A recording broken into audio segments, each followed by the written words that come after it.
to... Want to do the pledge? Yes, I do want to do the pledge because we didn't do that before, non-public.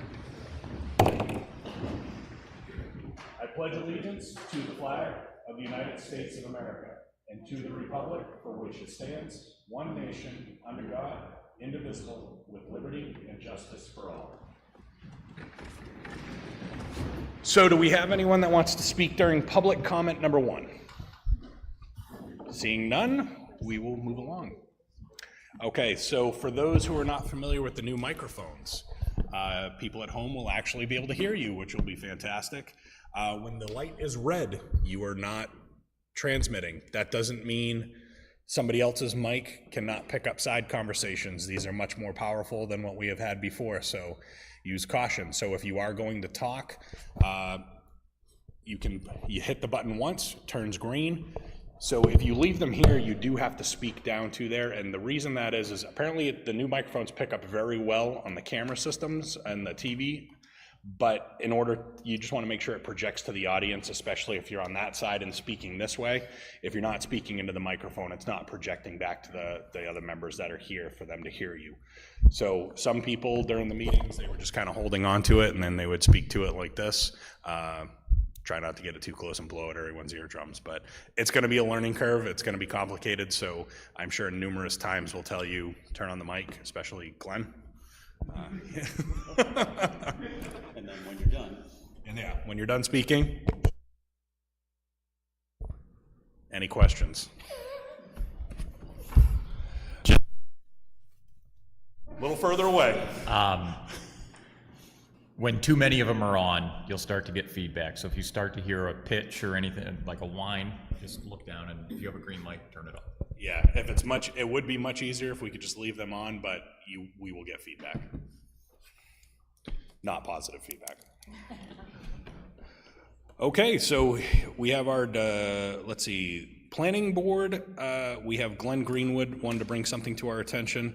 This is in reference to that after Rowell Estates went in, the easement property associated with it was deeded to the town, but without a subdivision. So Glenn, we'll hear you first.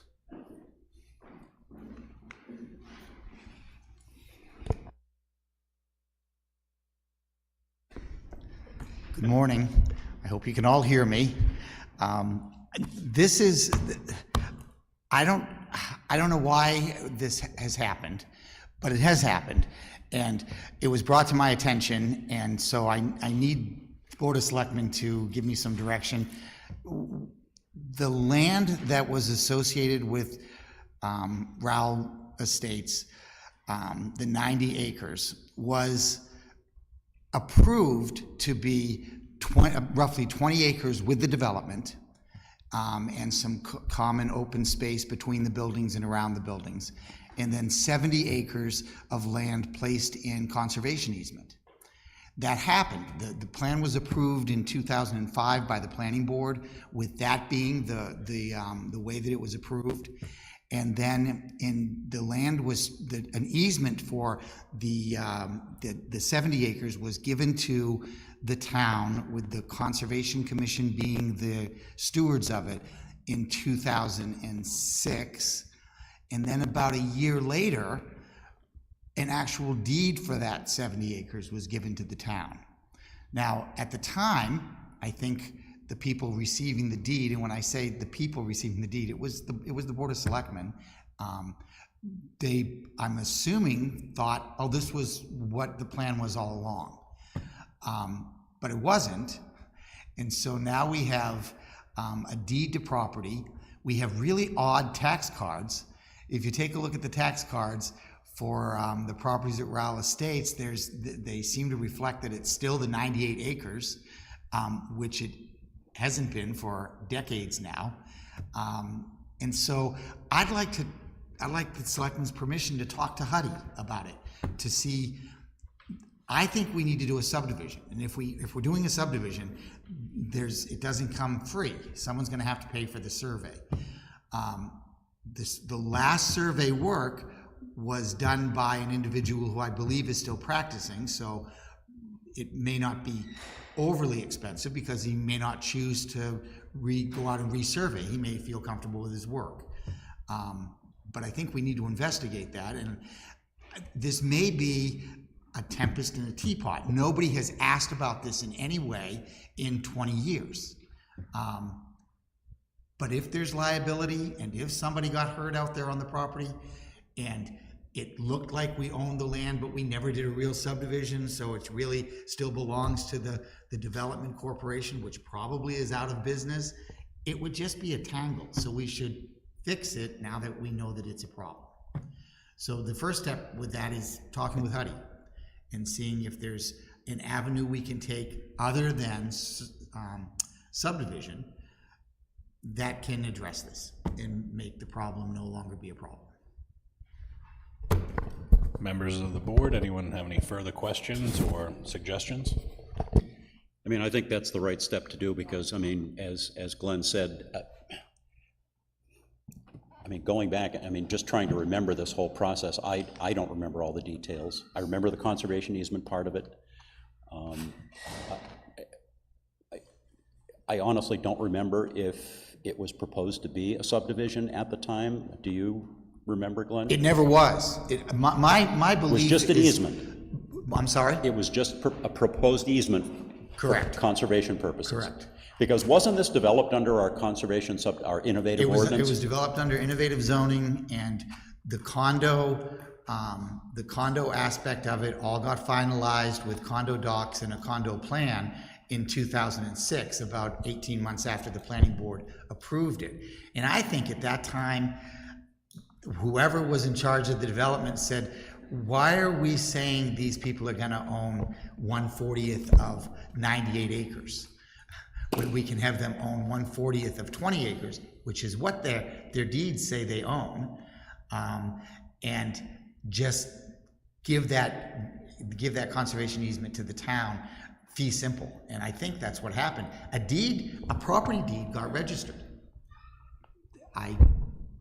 A property deed for what got registered? For that 70 acres that had presently only been in conservation easement. That's why there's an issue. There's an actual deed that says there's a parcel of land of 70 acres out there. In whose name was the deed issued? The Railroad Development Corp. or Okay, so not the town. Not the town. Not the town. No. The town's the grantee, but not the grantor. It sounds like a legal untangling is needed. If we did nothing, what would happen? Well, nothing's happened in 20 years, right? I think something happens if something goes wrong, if something horrible happens on that property. Say we discover 150 barrels of poison and the town realizes they never did a subdivision and would prefer that somebody else take care of it. I don't know. I can't imagine. All I can do is imagine that something bad could happen. We know that it's not right, so we should probably fix it. I think we need to figure out. Have to do something. Now that we know, we should do something about it. Okay, so board consensus, fine with Glenn confirming with Honey? Contact Honey, yes. If you need it by motion, I'll make that motion. I don't think we need a Okay. motion. Good. You are all set. Thank you very much. I appreciate that.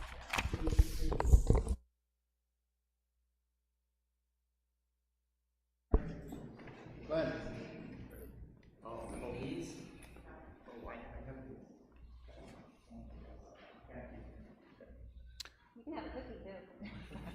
All right, so this is our monthly department head committee member meeting. So we'll go around the room and we'll start with you, Tammy. Thanks. So, If some of the board or committee members have any time constraints where they need to move on to other things, we would be more than willing to hear from you first if you're in a rush. Anyone? Raise your hand. Okay. Yeah, no problem. Why don't you go first?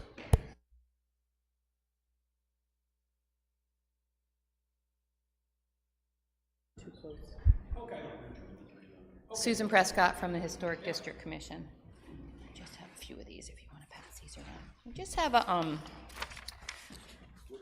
going to pass those up to the front.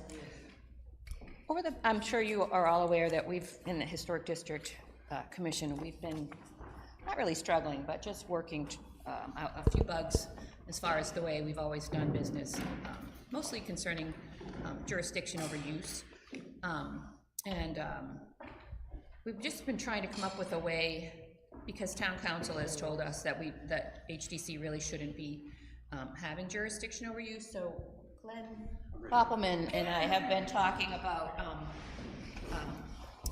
how other towns do this. And what we came up with was an idea as far as the building permit process. And Glenn spoke with our town planner, and he is okay with, when a building permit comes in, go right to the town planner. He can determine whether it is a permitted use for either if it's in just the town of Kingston, or specifically if it's in Historic District 1 or 2. So this is a little bit of a flow chart that I've made up. The application would come in, it would go right to the town planner for zoning determination. If it's not a permitted use, then the application would go back to the applicant, who could either make acceptable changes or seek relief or variance or something like that. If the town planner decides or determines that it is a permitted use, the question would be, is it in the historic district? If the project will be in one of the historic districts, then it will come to the Historic District Commission for review, get a certificate of approval. If it's not, it will go right to the building inspector or code enforcement officer. So we've just figured out that this might be a very streamlined way and a consistent way, so that things don't get mixed up or misplaced, to just go right through down this chain. Hang on. Oh, I don't have to hold it? I've been holding it the whole Yeah, time. I didn't want to interrupt you. It's okay. Do you want to speak to, because you spoke with Glenn? Yeah, some of you might know that we've, as a board, the HDC has been going back and forth with regard to who has jurisdiction over determining use. And, you know, without furthering that argument anymore, we tried to figure out a way to make everything work to everyone's benefit. And it seemed that a lot of other towns do a zoning determination first before an application goes to a board. And that zoning determination is done by either the town planner or the code enforcement officer or the zoning office or the planning office, whatever the town has set up. And so we took the opportunity just to do a quick change to the HDC application where we added a step that once an application is generated, instead of coming to the HDC first, which it has been for eons now, it would first go to the planning office, and a zoning determination would be made at that time. And the town planner would sign off on it, permitted use, yes, and then it just follows the chain as it normally would. It would go to the Historic District Commission, and then it could possibly then need site plan review by planning board, but all of that is stuff that we do as a matter of course anyway. The only thing that changes is that it goes for zoning determination first. If it's not a permitted use, then the town planner communicates that to the applicant and explains to them what perhaps their relief is. I mean, they might have other options. They might be able to go to ZBA for variance, or they might choose to modify their application to make it a permitted use. You know, but at that point it would be the applicant's choice. And so, I mean, that's really it. It's very simple, but if the determination of use happens before it gets to the Historic District Commission, then the Historic District Commission is not making the determination on use. And that has been the issue, and that has been the question, and by doing it this way, we avoid that. Right. This is just for the HD 1 and 2. Well, it is, but, you know, to be fair, and I thought Glenn was going to be here for this conversation, but anyway, it could be, well, it sort of happens anyway for planning board, because all planning board applications go to the planning office and Glenn Greenwood reviews it along with Robin Carter. So they sort of do zoning determination at that point anyway. In this case, we're just adding Historic District Commission applications to that process. Keeping in mind that we don't have, I'm sorry, that we really don't have an awful lot of applications either that come through. It's not a normal, it's once a month or. Yeah, and that was the other thing. The other thing that we talked about was that,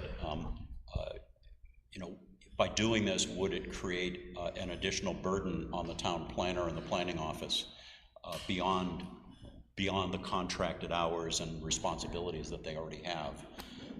But as Susan said, we really don't get a lot of applications at HDC, and I did speak with our town planner about this before Susan and I talked about it, and before we brought it to you all, just to make sure that he was comfortable with that process, and perhaps he would like to.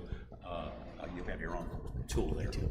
Yeah. So I just explained the process of doing zoning determination first. Yeah. And Glenn had talked with me about this maybe 3 weeks ago or so, and I think that makes sense.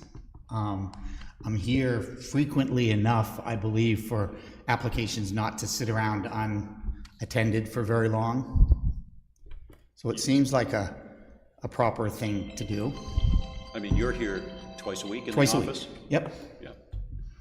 And I suppose, if an applicant knew an application was coming in, and, typically they're gonna talk to you anyway, Susan, the chair of the HDC, so she'll know that it's coming in, and could always alert Glenn that it's coming. My only question is relevant to the fact is if it's dealing with HDC 1 or 2, that's fine, but if you're talking about other than a permit for a shed, all building permits, or if somebody's building a house on Hunt Road, that it's going to go to Glenn, and then it's going to go through the system, because as you had just mentioned, he's here 2 days a week or whatever, to have to wait another week for Glenn to come in to approve a permit to build a house on Hunt Road. No, it's not a building permit. No, it's only if the HDC is involved.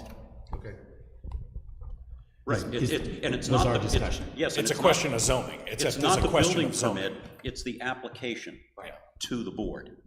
So, This is application for building permit. So that's my. it's not that. Okay. No, it's the application for a certificate of approval at the HDC, which is their approving process. And if and when an applicant gets an approval from the HDC, at that point they go to the building inspector and get a building permit. And so Glenn Greenwood, when one comes in that is not cut and dry, clearly defined, I don't want us to craft any language that says, no, you are the sole arbiter and decision maker. Oh, God, yeah, no, of course not. If you have one that's not clear, then it would probably get referred to planning first to make a use determination of whether it meets zoning. So you're kind of like the pre-screening, and then Exactly. if it's complicated or you feel there's some gray area that you want clarification on, you would bring it to the planning board. Yeah, you've been at enough planning board meetings to know that I'm really comfortable asking the board to Yes, you are. voice their opinion on something that seems a little bit dicey. Okay. So I would just want to if we were going to go down this road, I just want that to be clear that I don't want to say no, that somebody's going to come back and be like, nope, planner told us it was good. He says right here, he's the final decision maker. Right. So I guess, does any of the other board have concerns with kind of this flow chart? I think, for us to take a vote on something, or if you needed a vote on something, or if it's going to be something that changes in your application purview. So it's something you just wanted to make sure we don't have an issue going this route. Especially because the select board has been involved with legal counsel and some of the go-round that's been happening on this with regard to use determination. We wanted to make sure that, it sounded reasonable to the three of us. We wanted to make sure that the rest of the select board was okay with it. It seems like we're just clearing up the process a little bit more. That's a good thing, so I have no objection at all. I have no issues with it.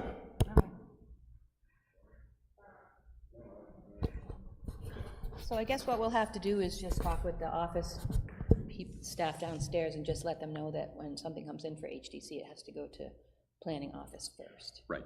And it would be good probably just once you have that change, You know, one of the things that was brought up earlier today is some internal communication within the town. So I think it's great when we have some changes like that, send it to all department heads, because you may get somebody from another department that says, hey, what do you know about this process? And if it's hasn't changed to their knowledge, they may give somebody bad advice to go forward. So it'd be nice if we just all kind of have it in the back of our minds. So I would just add that in our effort to kind of streamline and have transparency to everybody, that whenever this is done, that I don't know where this is this on the website? This No, I permit? just wrote this up this morning. No, I mean the current permit, right? The application is on the website. Yes. So, you know, we had a couple questions for clarity here, right? So we would just need to make sure that if I were to, since I live in a historic district and I wanted to change something, I knew the process very clearly, and that kind of helps with the communication too, where if it's Right. We will, we've drafted a revision to the application, and we'll, in fact, based on your conversation with me the other day, I need to make one little tweak to it for you. Okay. And then it's a PDF document. We can then replace the one that's there with this new one. Yeah.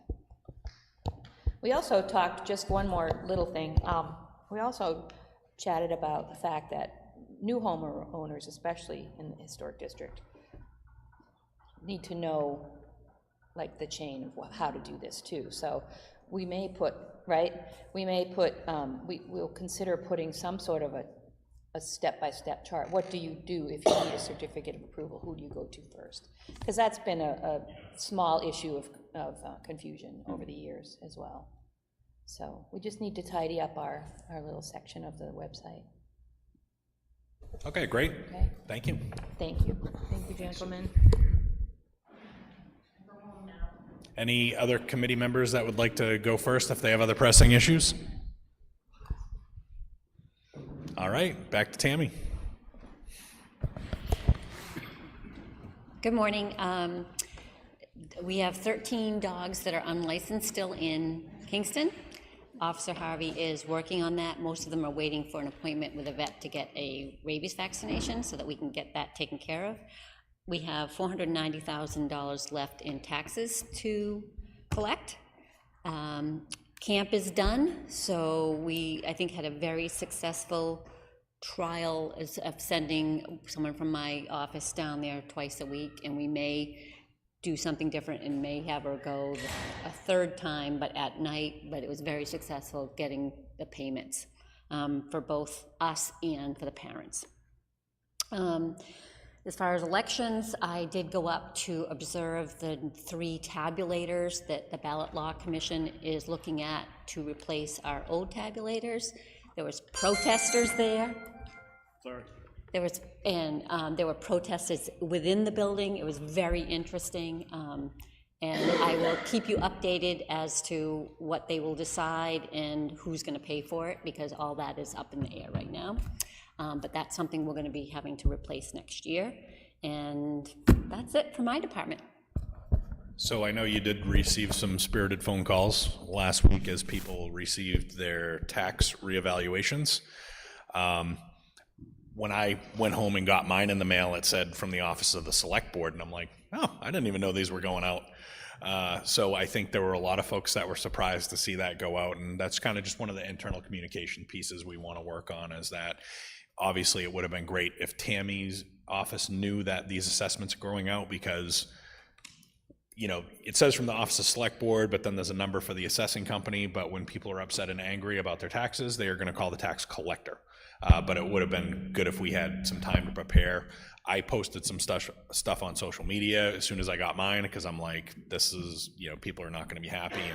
And but, you know, just generally, if folks need some advice, we posted a PDF of some information that the New Hampshire Department of Revenue had put out in previous years, kind of explaining the relationship between assessed value and tax rate.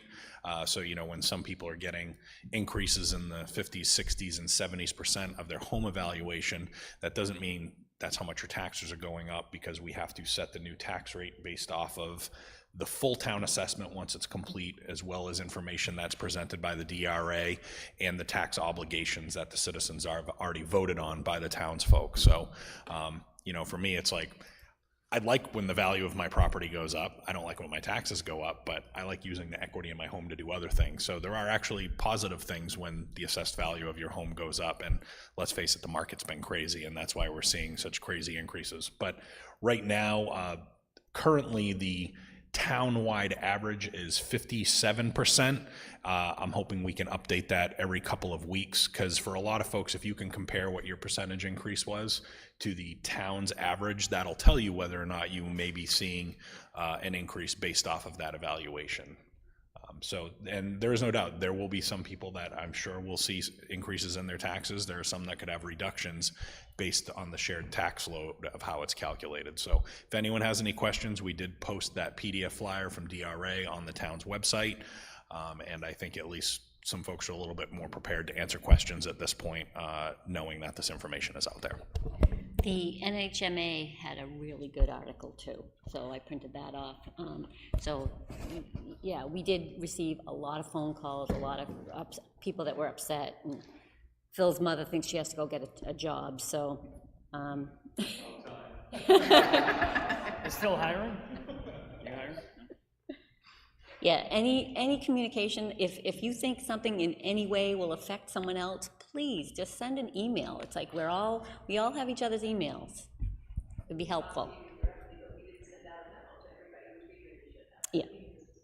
Yeah, that would have been appreciated. Next time. I won't be here in 5 years. I know, yeah. Thank you. But you talked, yeah, but you weren't talking, you talked amongst yourselves, but not across the hall, so. Thank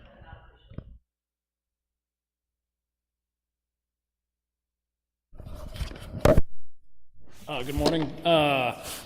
So a few things, looks like Phil has a lot to go over, so I'll keep mine brief. Meeting with the ISO auditor in a month or so to go over our ISO rating for the town. ISO is insurance services. It's what your homeowners insurance is based off of. So it goes 0 to 10. 10 is the worst, I believe, and I think in the past we've been like a 6.9 or a 7. So it goes off of how much training we do with the fire department, calls, how much apparatus, how much staffing we have. Once I go through, this is the first time I'm going through the process, so once I go through it, I'll let you know. We've done about 50 calls for service this month. Training department, we're going to be training on the planes. I'm going to talk to Phil and probably in the fairgrounds a little bit. We're training with other departments. Since we work together, we might as well train together. The purchasing policy is not up and official yet, correct? No. Okay. It's not been approved. All right. That's all I have.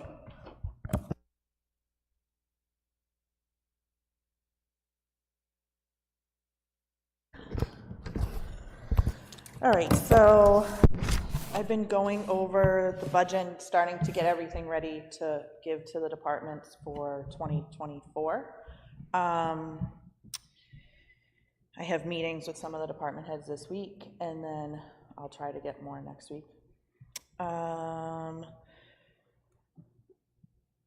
I came to my attention that that some departments want to set up new detail accounts in addition to the police detail or the public service detail.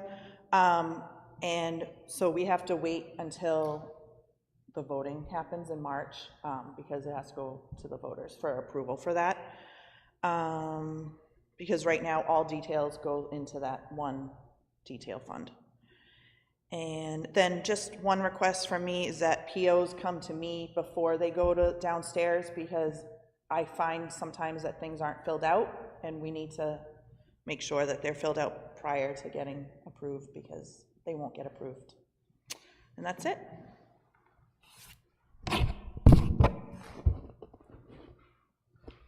I just wanted to add to that Budget Committee meeting is Tuesday night, and they will start to go over the budget for next year and see where we are with this year, and discuss with them probably the shortfalls, just so they're all aware of it and what we're going to try to do to alleviate that before the end of the year.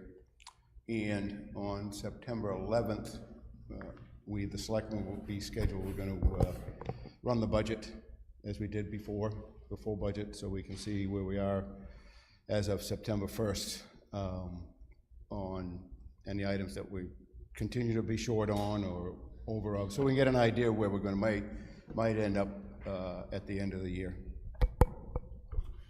Is the budget committee full? Do you have, are there vacancies on the budget committee? There are vacancies on the budget committee. I think we have 9 budget committee members currently, so we do have some, we could appoint a few more people. So for the strong-willed people on Facebook, there are vacancies. What is technically a full board? 12, 12. So 3 spots. 3 spots, correct. And a couple of alternates. Correct. Adding on to the budget committee would like an update from the salary committee on where the salary pay matrix is and when it will be available to them. So that's on early this week's agenda to set our next meeting for that, because we needed to decide what all the towns were that we're compiling the data from. So I know you had sent out a list of the ones that matched up, and there was far less than I was expecting. 7 that kind of match up with the groups across. We didn't have any one town that we all thought we should be using, but there's 4 towns that 5 groups thought we should be using, and then 3 towns that 4. So we have a majority of people, and they're not like, there's not one group that was like, oh, none of the towns are on there. It was pretty well spread out. Okay. So yeah, we'll get something out then within the next 24 hours about our next follow-up meeting and what towns we're going to use for the study. I'm going to move on to Kingston Days. So Kingston Days is in less than 3 weeks. We are looking for volunteers to help out in various selling raffle tickets. We are also looking for a few volunteers for a dunk tank that the Police Chief Johnson, I know, but we were wondering if any.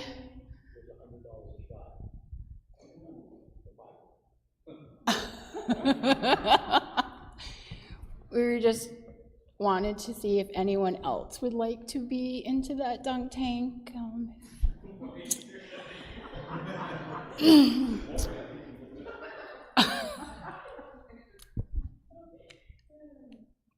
It would be fun. It's going to be fun. We're kind of excited. It's kind of looking, we're getting some really good feedback right now, which is really good. We're looking forward to it. Are you going to cover trash? You're going to cover trash? Like all of it? Just, Solid Waste and Recycling Committee, we're working on some plans for a collection point, and we're looking at giving out some information during Kingston Days to kind of educate people of kind of what's going on. East Kingston seems to be having the same issues as we are with recycling and reducing what we're allowed to recycle. They are also with waste management, so it will be an ongoing battle.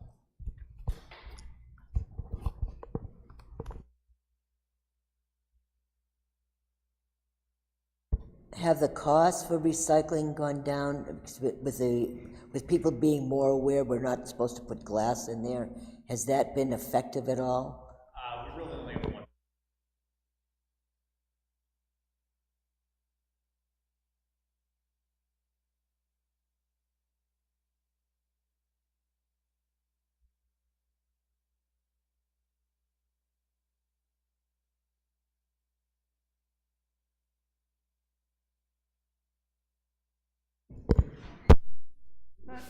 I'm here for the museum. We want to thank Ellie for agreeing to pay the $100 so we could use the planes. Yes. And thank you for Laurie for attending, and Glenn and Chris for participating in our first annual car show. The museum is requesting that we have a trash container. I called DPW and talked with Lisa last winter, and she said that it was under Phil's direction that we not have one, that Tom and John would come and pick up our trash. And that has not happened, and certainly we understand they've been short-handed. So what happens is I take the trash home with me and put it in my trash receptacle. So we're just not understanding why we can't have a trash. Trash for, The at the museum. museum? Okay, all right, I just was confused, okay. Phil? The understanding was that we would come by periodically to empty the trash. I didn't realize there was such a volume of trash being produced there, but absolutely we can get you a trash can.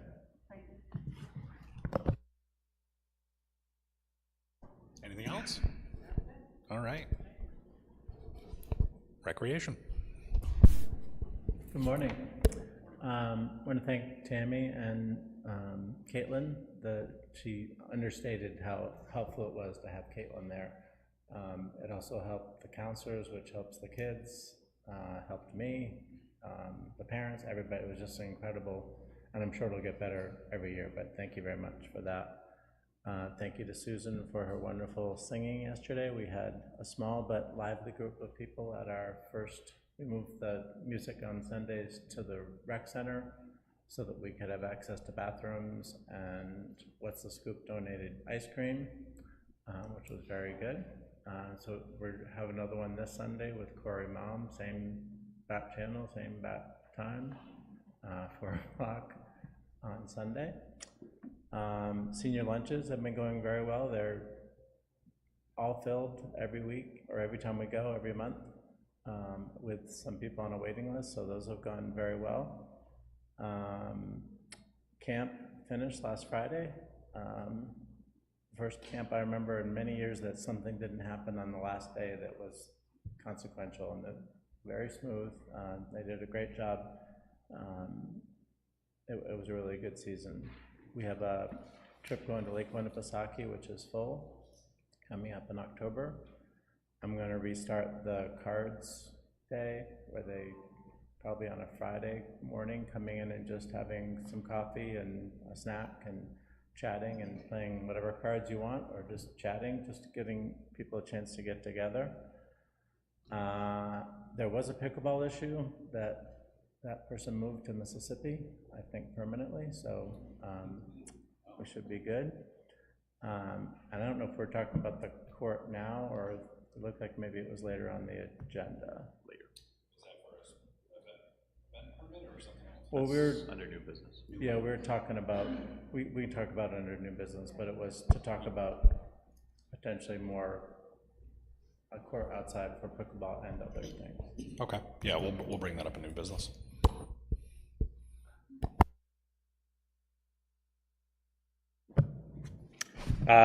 So I guess I'll start with trash. The collection point, we had discussed it previously, but it will be we're attempting to put it on the state shed. I got with DES, and because we're only taking recyclable materials, it's just a permit by notification, so it's not the 18-page transfer station permit. I am working with the Dam Bureau, who owns, under the DES, owns the state shed and the boat launch. In the process of doing a survey, when we were trying to potentially put a dock out there for handicap accessibility, it was discovered that like a quarter of the rec center playground is on state land. There was some flagging there that I think has been removed, but there is a stake outside of the fence showing that, so basically everything towards the river there is not ours. So Part of the playground? yeah, like the fenced-in area. Part Yeah. of the fencing? That was the one they were most concerned about. So at this point, they're just informing us. They've already done there was a lot line adjustment or something done with the YWCA when that was there, so I don't think they're too keen to do another one, but it didn't segue nicely into my next question of them, is if we could put a collection point down on the land that we lease from them, but I've started that conversation with them, and I had a copy of the lease, but I cannot find it, and Susan, I put a request in for her to, because the DES can't find the lease either, so I know okay. And I just sent it to you this morning, so I wasn't expecting it, but because that's a centrally located point, it's already paved, there are some buildings there that we could have the roll-off dumpsters parked in to keep the cardboard dry and so we're not paying to transport water. That's kind of why that was selected. So really the only sticking point is going to be whether we'll be allowed to do it down there from our leaseholder. So as was mentioned, East Kingston had a letter to the editor in the Carriagetown News regarding, it was mostly to do with their bulk goods pickup and how, you know, there are cameras on the truck that kind of inform them of a problem. And obviously that's a lot easier with a bulky good pickup. You can see that someone's putting something that shouldn't be in there. But I think it's important to remind people that Big Brother is watching. When they're dumping your trash in there, they can slow down that film and see, you know, when someone has a load of dirty diapers in the recycling bin or something like that. So again, to put that out there, and it's an education point that the Solid Waste and Recycling Committee has worked on, but just to reiterate that it's not just the physical audit that takes place, that will fuel the physical audit and how we're going to be selected for that. So people need to be cognizant that what they're putting in there is what should be recycled. And if there's any questions on that, we have taken great pains to keep the website updated with the latest information. So, and just back on the trash can at the rec center, for the board's information. On the recycling. I just want to mention if they could put stickers on the actual containers that people put the stuff in, stating exactly what can and can't go. I mean, I personally knew exactly what they were doing, and a lot of people do, but if you see a sticker right out that says you can only use 1, 2, and 5, and you cannot use glass, it'll make it a lot clearer for the people putting things in. Unfortunately, what Waste Management puts out for stickers and what they actually accept under the contract are two very different things. And what they typically do is when someone is in violation, they will put a sticker on there that is not correct. And that's an issue we're trying to address with the contractor. We are in the process of making a very vibrant, colorful sticker that shows everything that is accepted in there, and or at least a handout for people to have. So, so the trash can at the museum, the reason that wasn't put there is it's, again, we charge $687 for the 5-year cost of the contract. So even though we have a trash can, until it's physically in use, they won't charge us for that. So just there is a cost associated with that, and that's why that was not done previously. So. It's recently been brought to my attention by a group of concerned citizens that I did some road treatments on, that there might not be enough communication. So this is on the external communication end of things. And although I feel we've made significant efforts to have as much notification, more notification than the past, obviously we could do more. So with the board's permission, it's my intention to do a newsletter, a quarterly newsletter. The initial one would be in print, sent to every household, but the driving factor of that would be to encourage people to sign up for the subscription-based notifications that the town has, and then it would just be a digital newsletter moving forward. So it would be the initial cost, and one of the things we'll be talking about in there, one of the primary things we'll be talking about there is stormwater, so it would be built into the stormwater line, so there won't be, we have the money for it. I just wanted to seek the board's permission for that. I don't have any issues with that, especially if we have a line where it can come from, tying it into the stormwater. But it'd be a good way to inform people of new paving techniques, recycling news, letting them know, or directing them more towards, you know, those items. And we have a lot of information that comes through us and people need to know about, so this is a convenient way to do that. And also to just promote the subscribe feature that a lot of people aren't aware of. There's an RSA that deals with appointing a tree warden. This was a position previously held by Rich St. Hilaire. I would like to appoint Sean Clow to this position because all I'm going to do is call him if there's a tree issue anyway. But what this would do is give him the authority to address problem trees before they become a problem.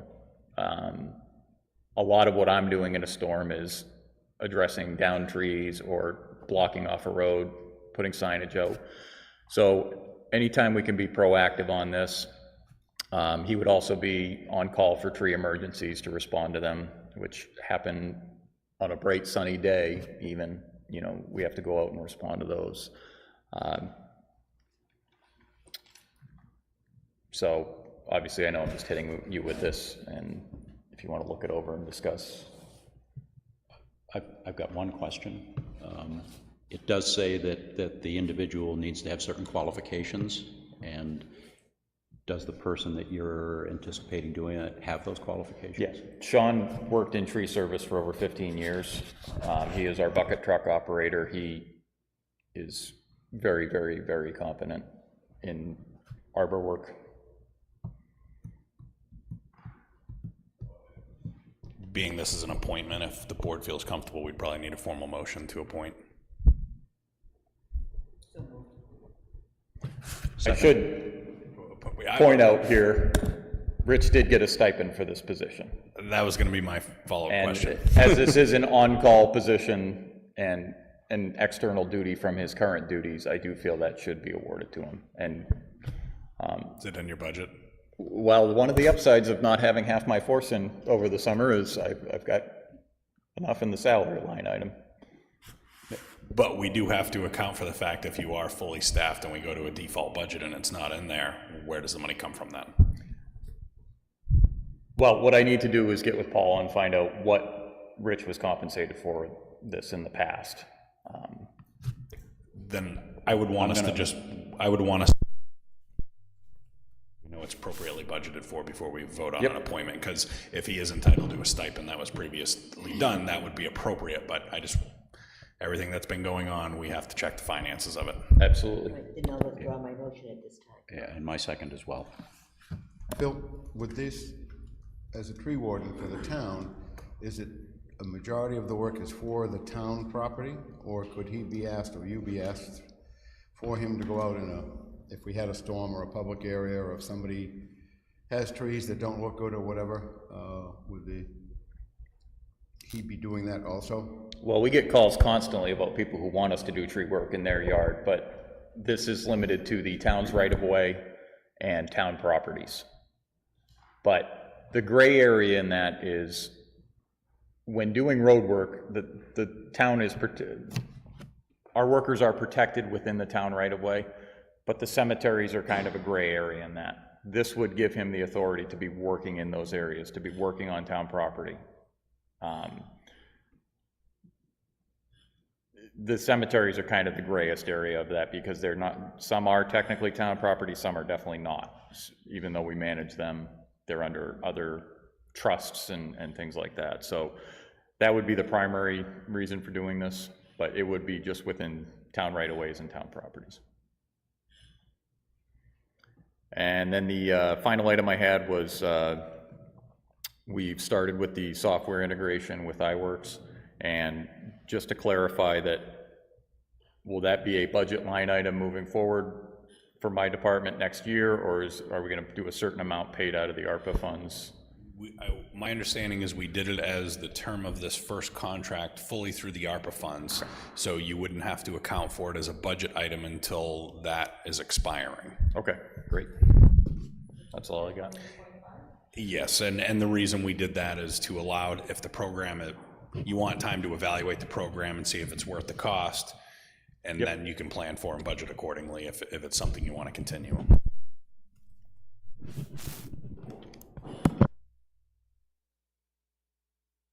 Phil, what is the status on the front steps people keep continuing to say, how come we still got boards up there and it looks terrible, et cetera. I was told we were broke and I stopped looking into it.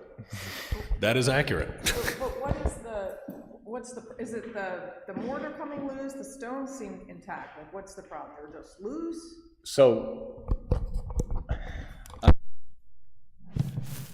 Make a good one now. there was a questionable contractor used on that, and it was not properly shored up underneath. So basically the ground is shifting when it freezes and thaws, and it's just heaving all those joints apart.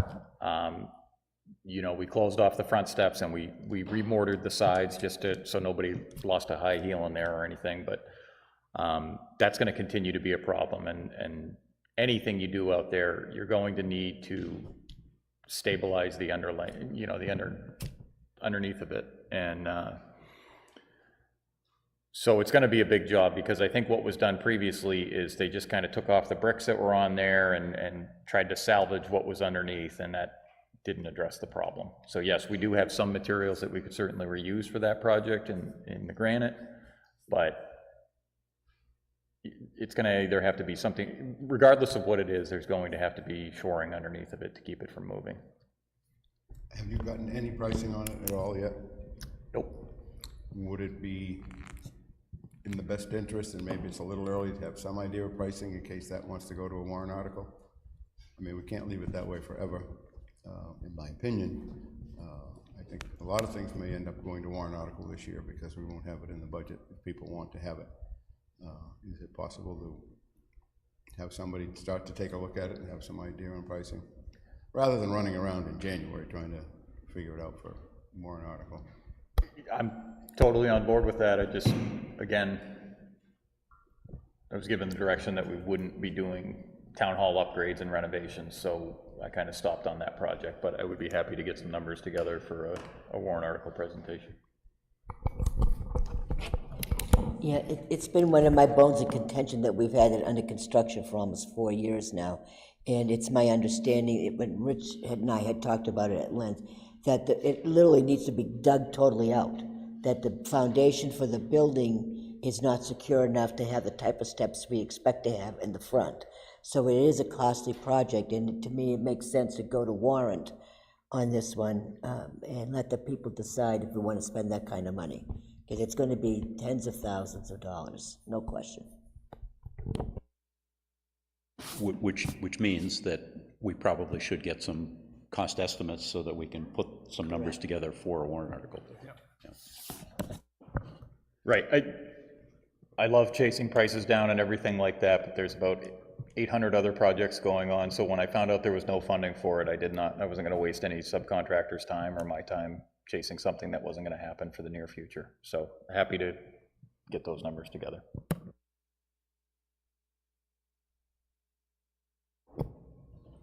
Right, nothing really going on in Kingston. It seems to be going smooth. We are. It's on. Oh, sorry. Sorry, I'm new at this technology stuff. I do have a full-time position open right now because one of my full-timers is going to part-time to become the school resource officer during school year and basically have the summers off. A lot of applicants, but they're line cooks and they're trash collectors, and not that there's anything wrong with those jobs, but I'm looking for someone certified, and I'm not having very much success right now. So if anybody knows anybody full-time certified, have them give me a call. Other than that, I'm starting a school supply drive, which a lot of people are donating pens, pencils, all that stuff, bring them to the PD to give to the middle school and the Bakey school. We'll pass them out at the end of the month. On that, I don't have anything. You're doing that? Maybe that's why I'm not getting as many as I expected. All right. So, okay. Yeah, backpacks is one. Good. All right. Between the two of us, I think we'll do all right. That is all.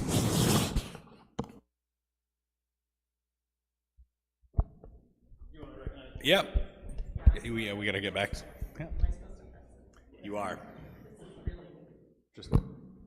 So the big news, I'm sorry I was late. The big news is that we received our concept plan for the library's outdoor space, and I met with New Hampshire Municipal Association last week to talk about how they can help us move ahead with grant applications for that. They're really excited about our project, which is kind of neat. So the project is in 5 stages, and we'll just move ahead as we get money, hopefully.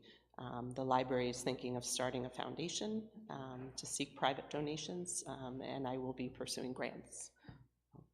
But that's our big news. And if you're interested in the plan, I'm sorry I didn't bring copies today. I've shown several people. There is a meeting tonight to discuss our plans to move ahead for that.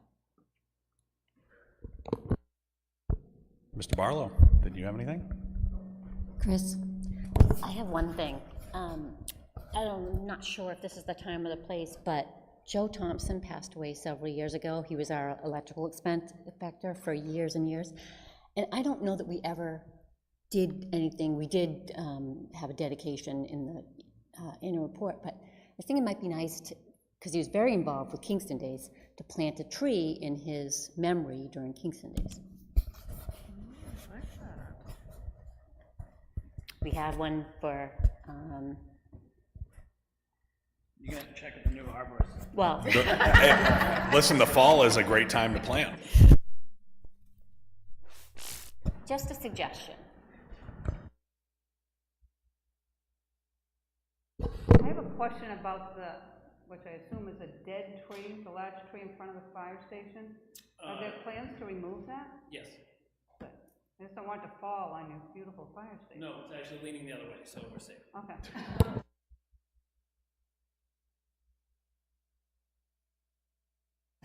Maybe a replacement tree there in honor of Joe Thompson would be appropriate. Yeah, that's not a bad idea at all. And maybe a little granite plaque at the base in dedication. And then no pressure to keep them up.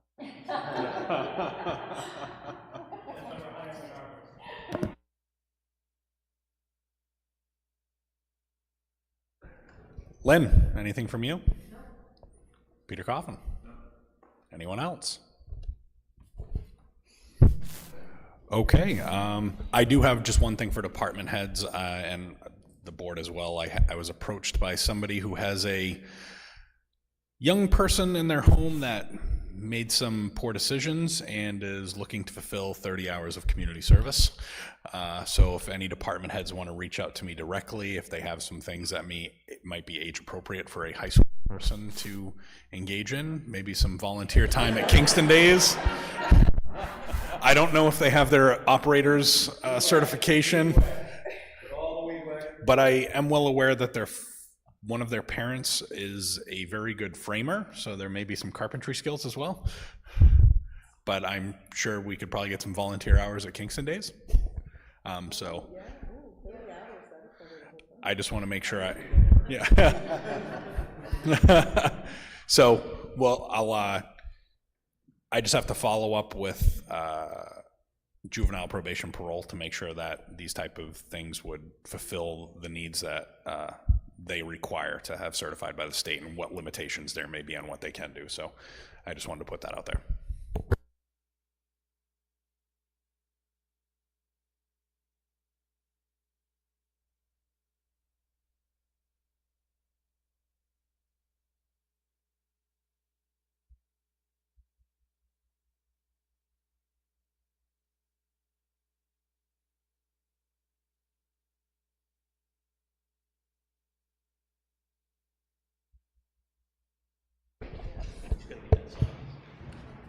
Should vote to authorize the chair to sign, it has to be in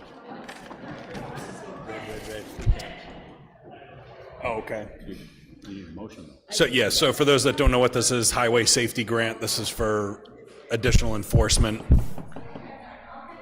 Hey, guys.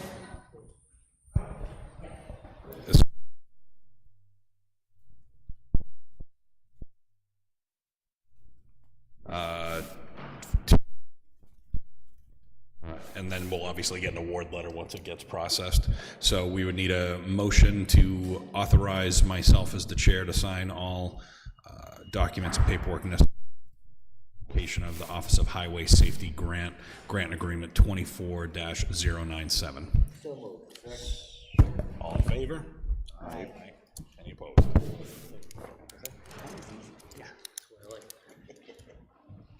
Susan, will that motion cover the, Yeah, she just needed something to show that we were authorized. and then we need a different motion upon acceptance of the grant, I assume, once we get it? Yep. To accept the money. Yep.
Okay, under old business, we have the mosquito control contract. It was given to the Director of Public Works to bring back to us for recommendation.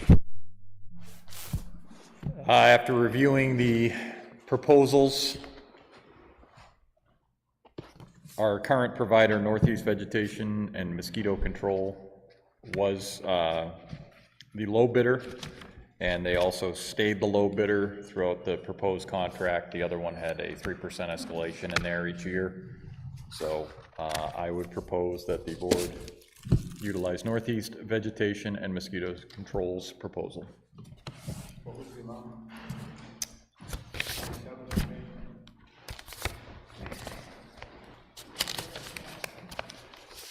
$27,000 even per year for 2024 through 2026. So moved. Second. All those in favor? Aye. All right, old business, Saddle Up Saloon outdoor events with applications. So we have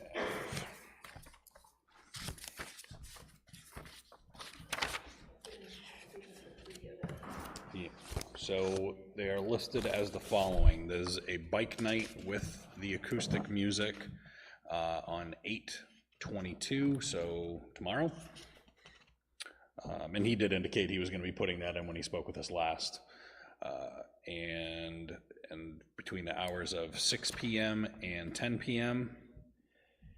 And there is one for a cigar event, which I asked him for some clarifying info on this. Apparently it's cast members from The Sopranos are going there, so they are going to have somebody singing Frank Sinatra and some other type of music during that event. That is on September 16th. They're looking for the hours of noon to 5 p.m. and a bike night on 9/12/23 from the hours of 6 p.m. to 10 p.m. And these are just the printed out permits depending on where we go. For the bike nights, did he indicate that there's a police detail needed? Because I think in the past that's been And required. so the chief signed off on, the police chief and the fire chief both signed off on these. Did you ever see these, Phil? Did you have any comment on any of these? You usually don't, some of these. Okay. But my understanding is that he has already engaged, or was made aware by the chief that he would be required to have a police detail during the bike night events. I don't have any clarification on whether the cigar night event would require a police detail, but if the board was so inclined to grant the permits, we could say, if required by the police chief, that they would need a permit for that. So I think we can probably handle these as two separate events. We can handle that, probably talk about the bike nights together. Now, this is still, with these particular events, they're still under their total number of 10, correct? Lost track of what he's been doing, so, he hasn't told me about each one, I'm not sure.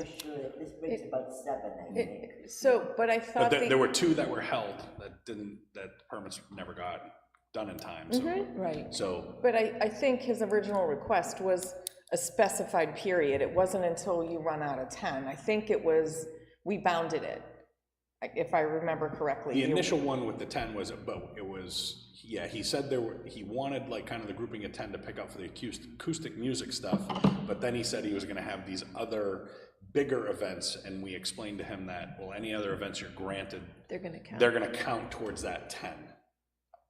Whether it was cigar night or not. Right, but are we gonna allow the 10th to be in December, is my question, because I thought the original thing was you have like 3 months to do your 10 events. I don't know if we did that, I'll have to look at Yeah, that. I don't know if we put it. Thought it was a number. Why would we do that? No, because we were going, because it was supposed to be a summer good weather thing. It wasn't an ongoing, I'm gonna drag out my 10 events for a year. Because I think we did it in line with the draft house, which was bounded by a time frame.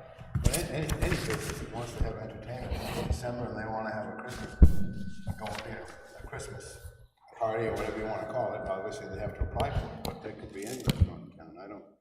I don't think we would have received. But Laurie is right to a certain extent, because we were concerned about them needing to go to the planning board, and that the 10 events would be within a time frame so that he could take advantage of the good weather. But by that point, he should be going to the planning board and updating his site plan so that he doesn't need to get a special permit every time he has an event.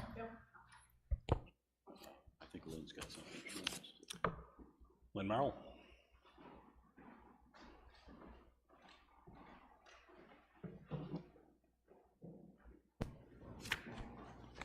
Sorry, still under quarantine.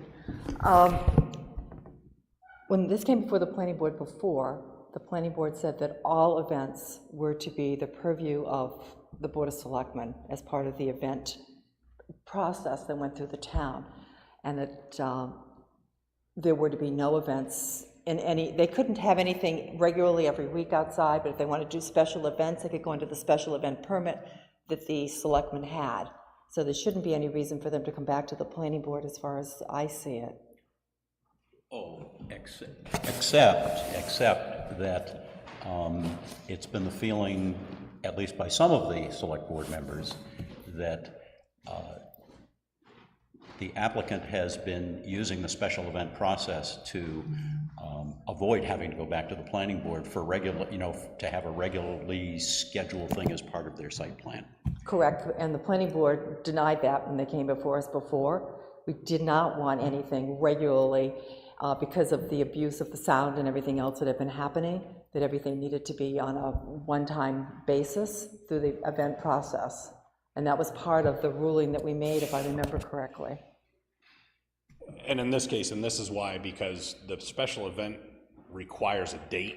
Yep. So that's why he has to come back. Yeah. For each of these. Mhm. And the board's position is, for consistency, they granted another business in town that did not have outdoor entertainment approved on their site plan. And at the beginning of the season, they granted another business in town up to 10 events.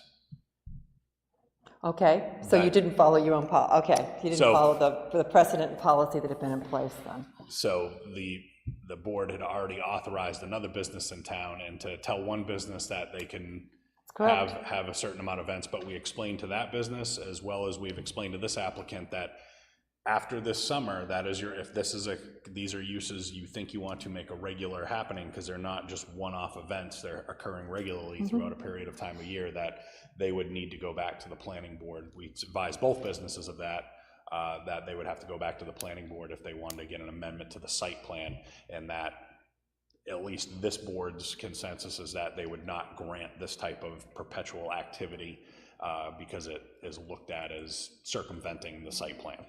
Yeah, I mean, our thinking, I think, when this was all approved, was that something like Saddle Up would come in May or April and say, here are our events for the summer that we plan to do. Would you approve them all? So that there wouldn't be, you know, one off here and there, whatever. But we were adamant that at the time that there would not be a blanket, you can do this. Yeah. Because of the issues that had happened in the past, the complaints we got from both Bolton's when it was there, under previous ownership, and the complaints we got from Saddle Up. So those were the thinking behind our moves. But obviously, you guys have changed your minds. Thank you. Well, we're in conflict now with the planning board, and that's not good, Right. to be very honest with you. So we have to come with some resolution. And in fairness to Saddle Up, we have not had the complaints this year that we've had in years past. So because of past practice doesn't mean... Right, and that was our thought, was that that would give you control, and you could do as you wished, rather than a blanket, because the blanket, those things can start up again. Well, it's awkward in the summer. We meet every other week. It's hard to, if they don't know which ones are going to be bike nights or not. I feel bad for the applicant in this case. And they're trying to juggle weather restrictions as well. Right. It's been tough. But yeah, I will say, it's just, you know, yeah, obviously, it's been tough to navigate this, and, you know, because you had a business that occupied another location. Well, they weren't really part of the initial site plan review, and now there is a new business owner. This is something we'd like to entertain, and so, and I will say, one of the things that Saddle Up did mention is that they wanted an opportunity to hopefully show the board they could do some of these events without the volume of complaints that they had previously received, in hopes that that may ease things, may help them if they were to seek some type of amended site plan moving forward through the planning board, if they could have some type of history. If they want to amend the site plan, they're certainly welcome to do so, and, you know, obviously a public hearing, and perhaps the abutters are much happier now than they had been 2 years ago. Lynn, I do want to say, it wasn't a blanket approval, because they were only given a certain amount of events, and they have to request each one. So it wasn't just carte blanche to do as you like. And then we're also looking at revising the special events policy to kind of shore up these what can be construed as, you know, circumventing or abusing the system, right? So so look for that too. So we'll be... Yeah, I mean, our issues were basically noise. And when people were complaining that they were in their home in the summer with all the doors and windows shut, and they still couldn't hear the baseball game, that's when we knew that changes needed to be made, particularly because both of the venues sit adjacent to water, and we all know that sound carries over water so much more clearly than it does in other situations. But we had the sound meters, the noise meters and everything out there, and did the due diligence, but just wanted to say that was our opinion at the time. So if you wanted to go back to amend it, they're certainly welcome to do so. New planning board, new members, and new history. So they may decide to change their minds.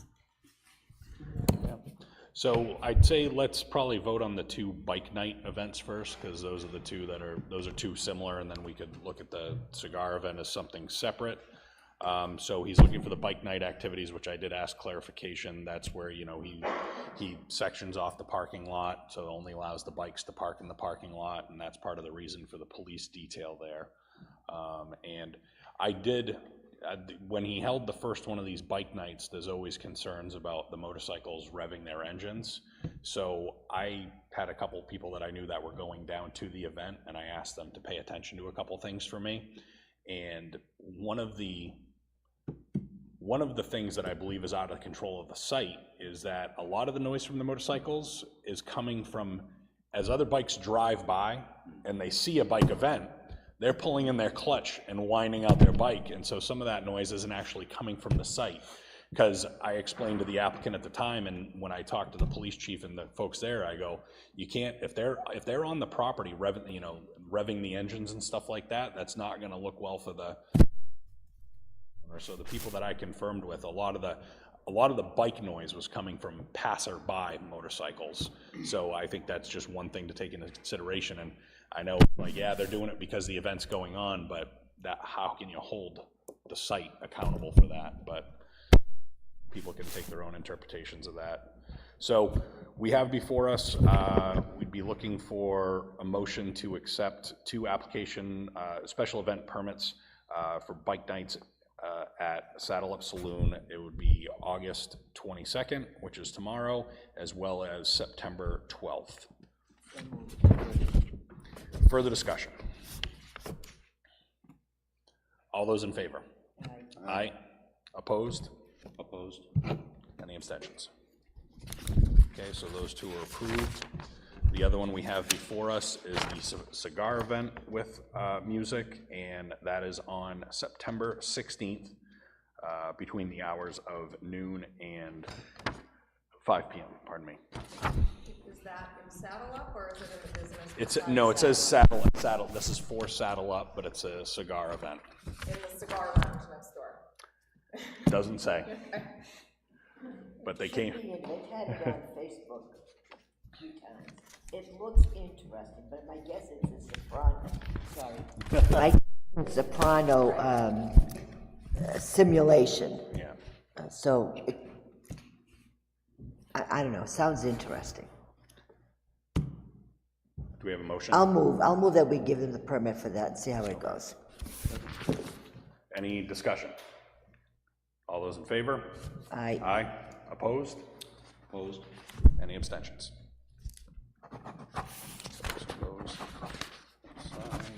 So for those that are signing this, you'll have to sign the application as we're doing, and we have to sign the actual event permit as well.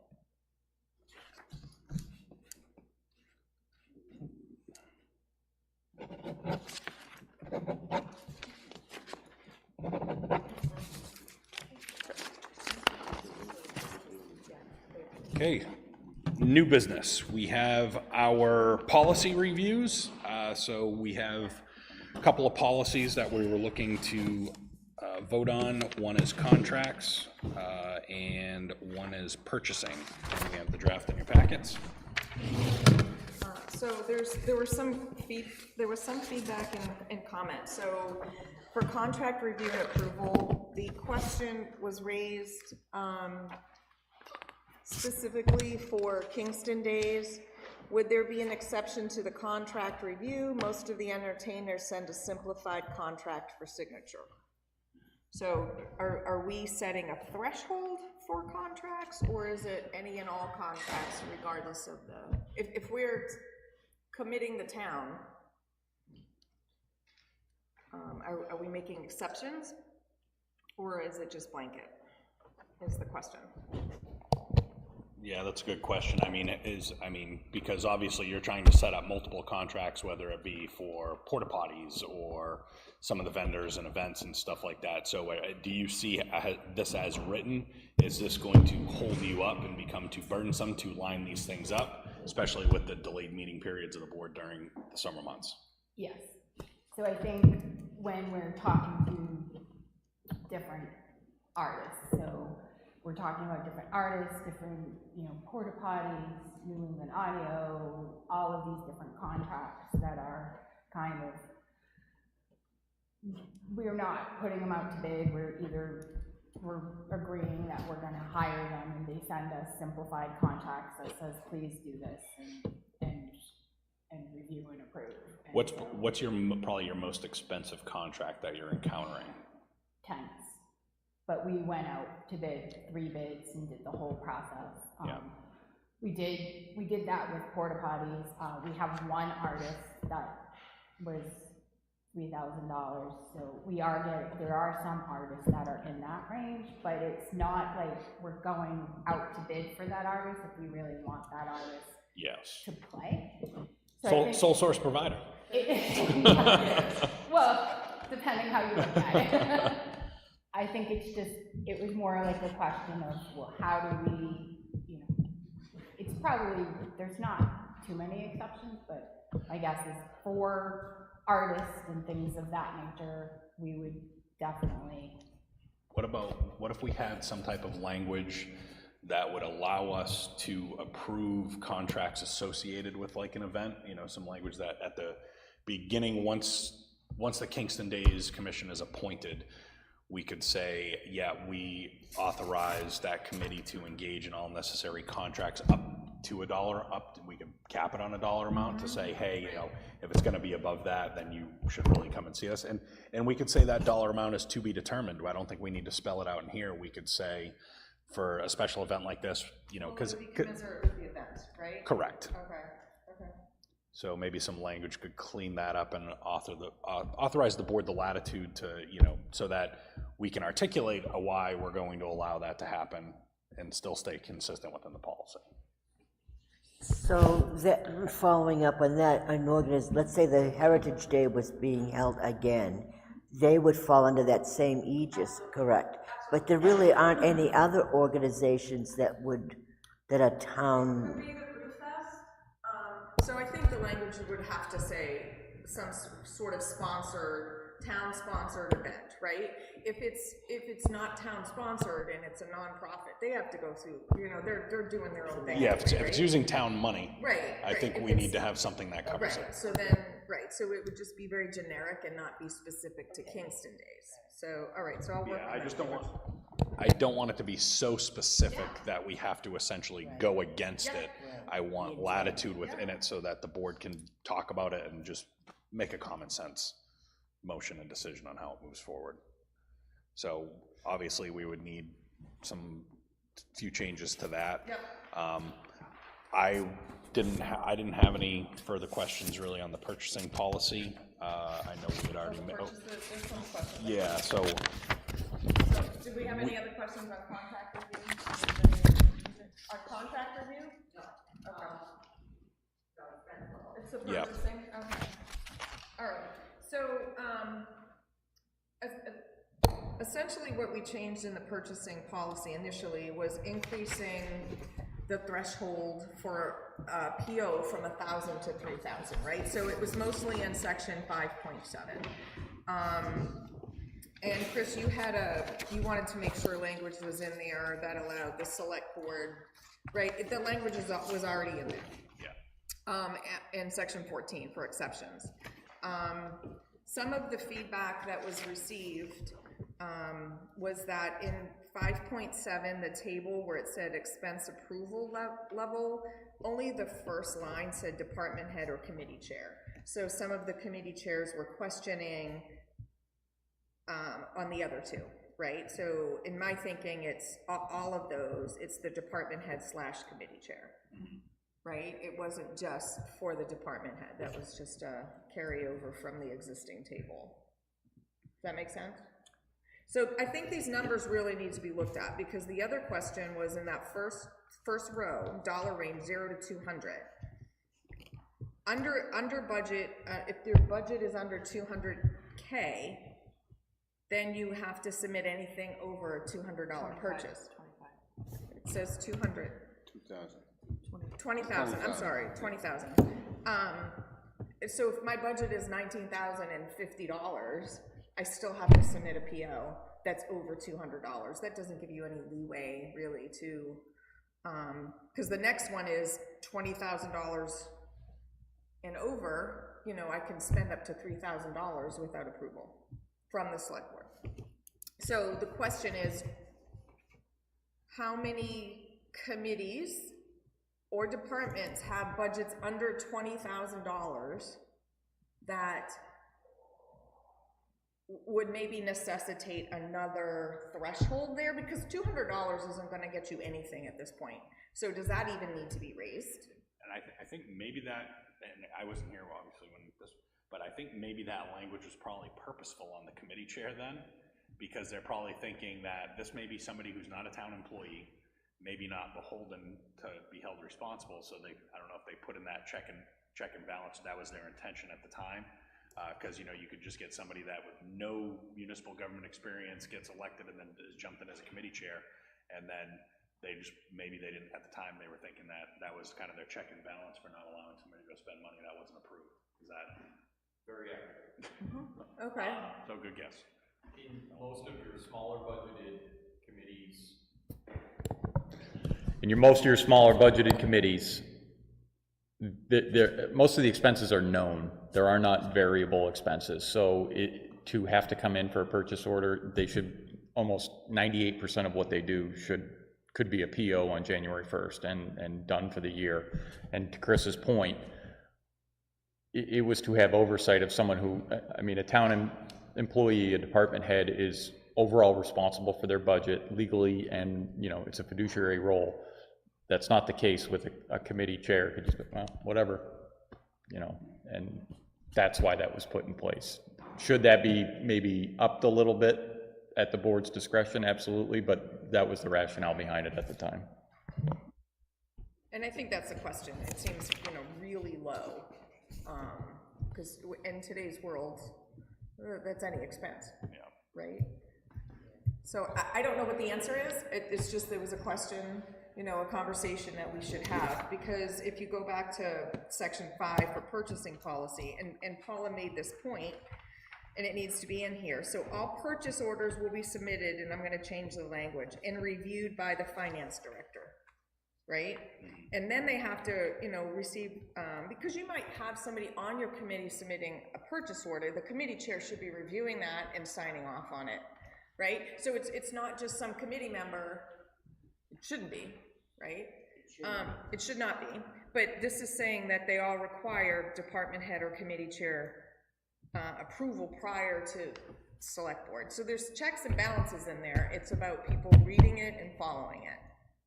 So again, we go back to that, what that threshold should be. Move it to $500. 200 to 500. This gives them more leeway, but it isn't, you know. Right now, just off the top of my head, without having anything in front of me, I know I believe it's the heritage, the conservation, and I think there's one more that are under that 20,000, and zoning. I just can't think of them all off the top of my head, but there are 7. There's 7, okay. There's 7. Under, Museum, like, are they under 20,000. Yep. Are they all under close to 20,000 or 20,000? No, way under. So there's like 5. There's a few 12. that are way below, and then there's a few that are like 10,000-ish, and then there's one committee that's at 25.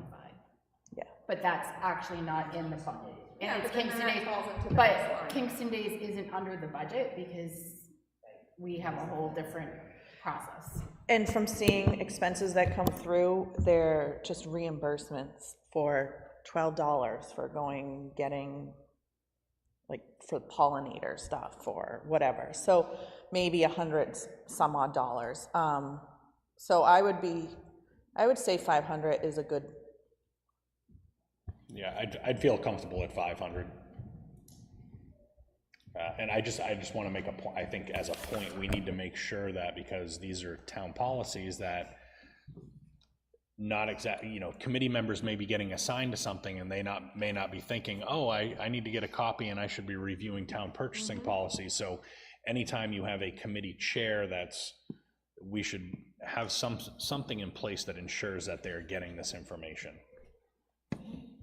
And if all purchase orders go to the finance director first, she would be able to see that did they follow procedure, whether 2 signatures on there, is it under the $500 or whatever. And then Lynn, you had another question. So, we're over the 20,000 limit, and but it just said department head. It didn't say committee chair. When the planning board orders things, and I don't think we've ever abused it, Glenn would have far more experience with this than I have had in the 2 years I've been chairing, but basically an applicant comes in and they bring with them a hydrological study. So we now need it quickly reviewed by our hydrologist. So it goes off to the hydrologist for review.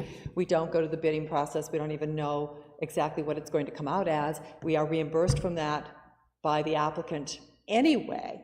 And that happens, but if we had to go through a purchase order process for those kinds of things, this would hold up all kinds of approvals for a month or two, which is just not, we've done our best to streamline the process. We haven't streamlined our adherence with ordinances or regulations, but we've done our best to streamline the process so people aren't taking 6, 8, 10 months to do something that we're now getting done within 3 or 4, even 2. So the whole idea was, how would we fit into your policy, I guess, with those types of things? No, that's a great question. So section 11 says professional services, and that's really what you're talking about. You're sending it off to a very specific person, right? Yep. And it talks about attorneys, engineers, planning consultants, architects, accountants, IT support, and other similar professionals shall not require bidding. Right. Okay, so you don't have to send it out. And the select board shall be empowered to appoint the town attorneys and other professional consultants. I think Glenn's got the right answer for this. This was standard language before, Yeah. but.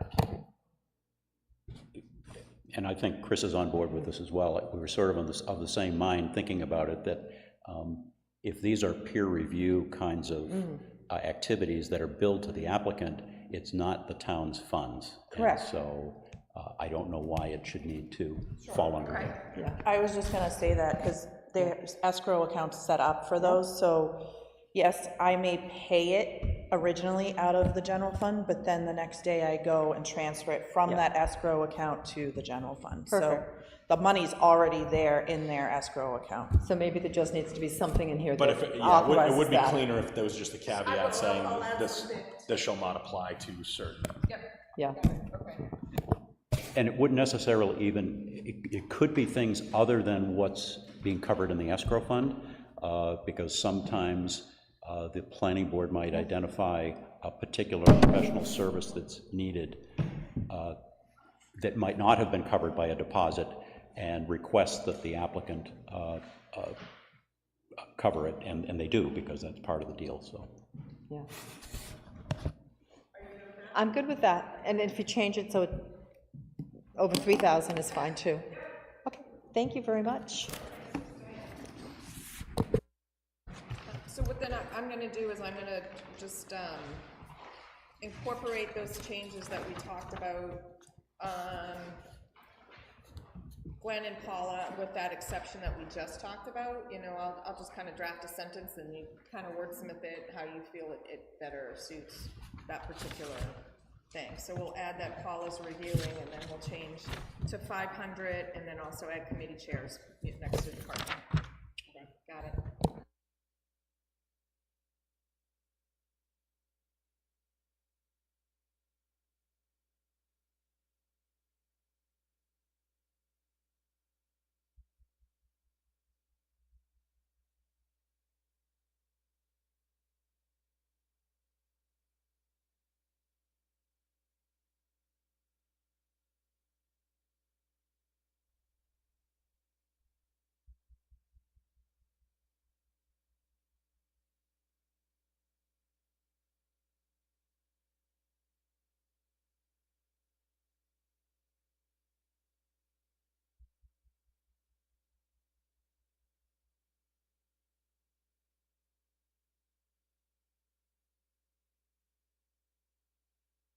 My counter to that was that I can hear myself fine. We want to make it as or multi-use as possible. So one of the things Paul and I had discussed previously was an ice skating area. And so we've added some numbers around, and I can't remember my backup envelope numbers to you. For the whole thing? Yeah. I think it was around 12,000.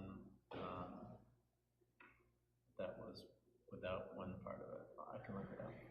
Keep talking. Between 15 and 20,000. However, the precedent has been set, and it's also the board's discretion. If we were to use this from the building capital reserve to fund this, or whether we wanted to do it as a separate warrant article, but either way, typically these individual projects have voter approval. So I guess the intention here is to just get some direction from the board on which way we should be going with this, putting it forward. What exactly do you want to do? So it would be paving a, basically a hockey-sized area, hockey rink-sized area, and I don't have the, I'm woefully unprepared for this. But that would split down into 2 to 3 pickleball courts, would be painted on there, but in the wintertime, we could flood that, and freeze it, and that could be an area for people to skate right there.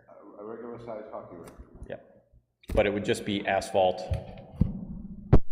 be a paved area the size of a hockey rink for ice skating. In the fall or the winter, you'd go in and put some boards up for the... Correct. And some plastic down. Do that for $12,000? I did not say $12,000. I said between 15 and 20, and again, that's back of the envelope, but we wanted to figure out which way the board wanted us to go before we got too far in the weeds on it. And you'd put that up by the basketball courts? Yeah, it would be parallel to Wadley Point Road. Again, and I know Mr. Barlow would disagree with me on this, but pickleball is a recent phenomenon, and in the event that it does not maintain its current momentum over time, we want to have something that can be used for something else as well. So this would, it would be striped for pickleball, but it would allow another use right off the bat, but then it could be over-painted if we found that it wasn't getting the use that it needed. It could still be used for other things. So this is a multi-use item, but it would be, directly benefiting the rec center and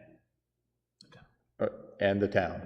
But I just know past precedent has been, when we're using, if the board decided we wanted to use it from the building reserve fund, with the museum, we've typically gone to the voters to request allocations from that fund. Just so people are, and not that it's even a requirement, but just so people are aware of what the money is being spent. Yeah, and I would agree, and I think I look at the capital reserve fund as more as maintenance and repairs of already existing things. My preference would be warrant article, especially in a year where we've told all of our department heads that any money you have left over, this isn't I could slide that in this year, or, this is not a year for wants to make up for the other budget shortfalls, because every citizen definitely partakes in trash pickup.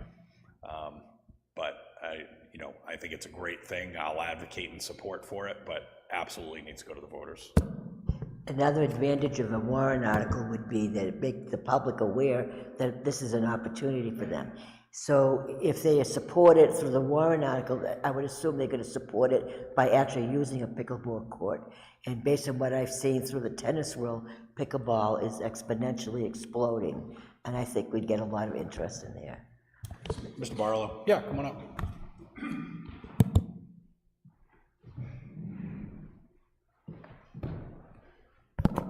I'd first like to say, using it for multi-use is fine. The only concern I had originally, and I think you've already addressed it, was I didn't want to have a boundary around there permanent, because then when you're playing pickleball, if you're running for something, you could end up tripping over that. If that's not permanent, then combining those, I think, is really an excellent idea. Yeah, it would be a removable, Oh, yeah, and given the size of it, you're right, you could easily have 2 or possibly 3 pickleball courts in there very safely. So all in all, I think it's a really good idea. My only concern were the boundaries. If they're not there, they're only temporary, then it would not be an issue at all. And you would have to maintain it, shoveling off the snow and all that kind of stuff. I mean, that's... Say again? I say if and it's a great idea, if you had the ice skating rink part of it, you will need to, if it gets a foot of snow, God forbid, guys would be going over to shovel it off? No. There will be some community maintenance involved in this. I mean, we'll flood it and we'll do the initial things, but we're not going to have a Zamboni out there or some guy, I mean... That would be awesome. That would be if there is support for something like that in the future, absolutely, but again, it would... We need to get training. But Chris could always use a new toy. He could park it in his yard, he could drive the Zamboni over there. On that whole Zamboni thing, there are very small concepts. No, there are I've seen certain small beds that people use to keep, because the problem is if it gets too scratched up, and too many cracks, it tends to become dangerous. I think it'd be great for a non-profit, for the Friends of the Richard St. Hilaire recreational fields. It can be like the Green Bay Packers, town where they clean the seats off and they go and they take your.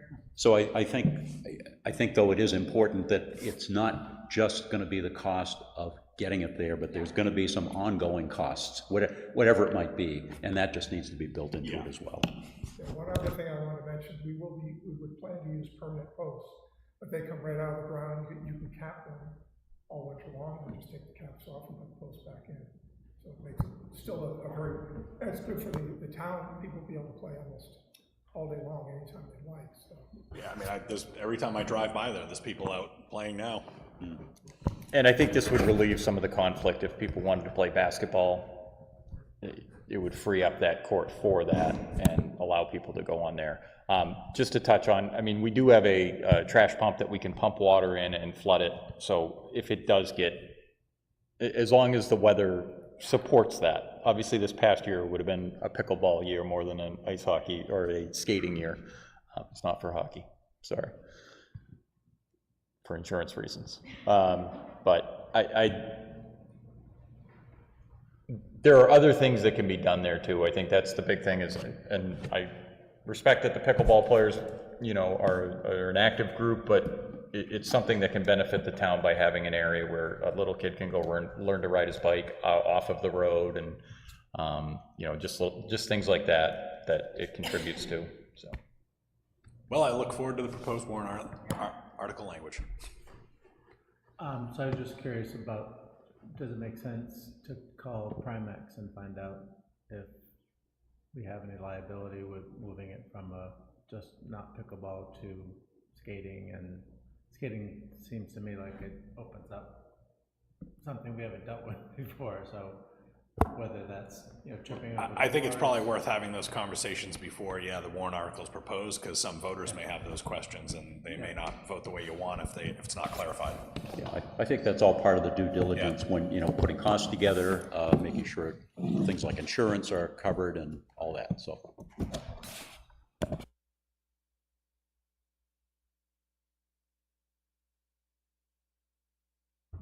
All right, Department of Public Works, the Unitil Small Commercial Turnkey Program. All right, I think everybody got the spreadsheet, yes? Yeah. Yes. Yep. So that's the breakdown, that's just for lighting. This is a program that Rick Russman on the Budget Committee brought before me to work with Unitil, and this is kind of their entry-level part of it where they just take the low-hanging fruit, as in lights. So it breaks down the initial investment, what Unitil will cover, what the town is expected to cover, the savings, both kilowatt hours and money-wise, and then the key thing I think in this is the simple payback, and that's the number of years that this will take to bear fruit. I would say right off the bat, the South Fire Station isn't really in dire need of upgrade. So is this just lights? Just lights. Okay. This is LED conversion. Correct. Okay, got it. So that's 8.3 years for that to pay itself off, and it's a very minimally occupied building. So, I mean, obviously they went off of usage and the bills that we have, but so I didn't know if the board wanted this to be an ARPA project, if this is... That would be my recommendation. I would recommend this absolutely qualifies under the ARPA stuff, and inappropriate use, we're always, you know, I know we're gonna have that, I know we're looking at meetings going forward, but this is a small, fairly small piece of the pie for something that the town's gonna get a return on investment for using that money. Yeah, and I mean, it really is the low-hanging fruit of, you know, potential savings and places where you can get savings right away. Payback's pretty quick. We did the streetlights in town, LED, and, you know, most businesses, commercial buildings and such, when they look for savings, especially with some of the rebate programs and the costs that are covered by the utilities, I mean, the lights are just it's just the easiest, quickest thing to do, and it makes a lot of sense. So. It was kind of funny. We were just starting this program, or having these guys come out, and someone actually came to the Public Works office and had seen our fluorescent lights in the maintenance barn from 111 as he was driving by. And he pulled in and he had his card about doing a lighting upgrade and all these great programs that were going on. So, I mean, a lot of these old fluorescents are costing us quite a bit of money, and just the disposal and everything like that, it's certainly worthwhile. On the incentive part, is that, for instance, the town hall is initially 16, the incentive is 7,500.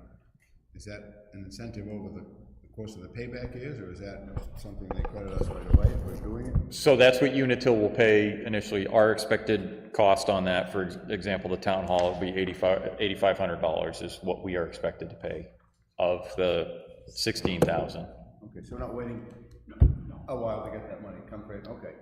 Yeah, that comes right away. Yeah. Yeah, we will only be billed $8,500, not the full amount. So I would assume that if we're gonna take a vote on it, it'll be something more formalized.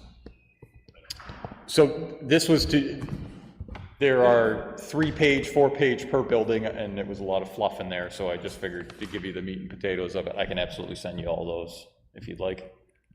Is the board comfortable with moving this as an ARPA project with?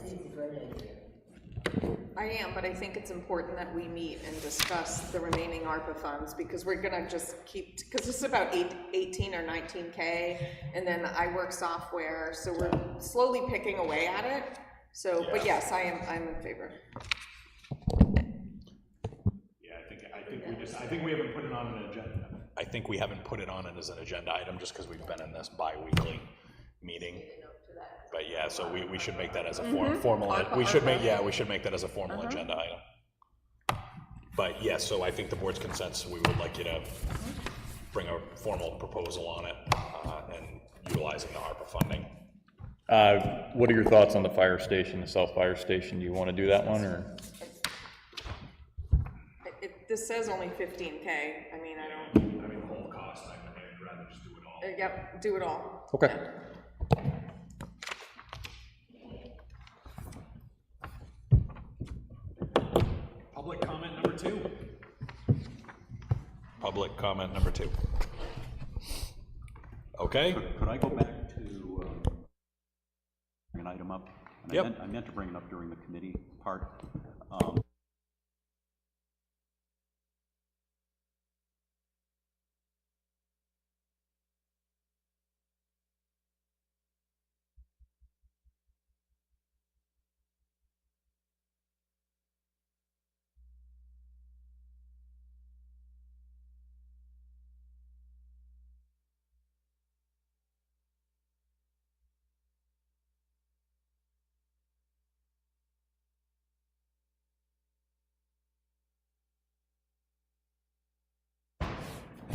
Thank you, Adam. I was saying that there's new legislation that will perhaps give us some new opportunities for development of solar here in Kingston. The solar committee is going to be reactivating itself, getting it going again, looking at some of the options that it will then bring back here to the select board. And I am at this point, the select board's representative for that committee. I also have an appointment as a community member. So if I'm the select board person, Rick Russman, as the chair of the committee, knows that he's going to need to be looking for some additional folks, and he's working on that. But we've also had interest on the part of one of our select board members, Lori, and I think it's an important enough issue, and at one point we did have 2 members from the select board, and so I'd like to suggest and recommend that the select board appoint Lori as a second select board member to serve on that committee. I'll move that motion. Second.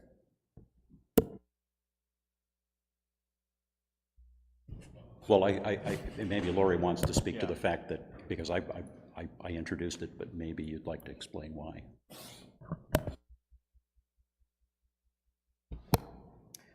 Yeah, absolutely. I'm a proponent for solar. We just got it installed on our house. I think it's in the best interest of the town to look for alternate means of power, right? Unless we want to bring back whaling oil or some such. So I'm a proponent. So yeah, I'm more than happy to sit on the committee.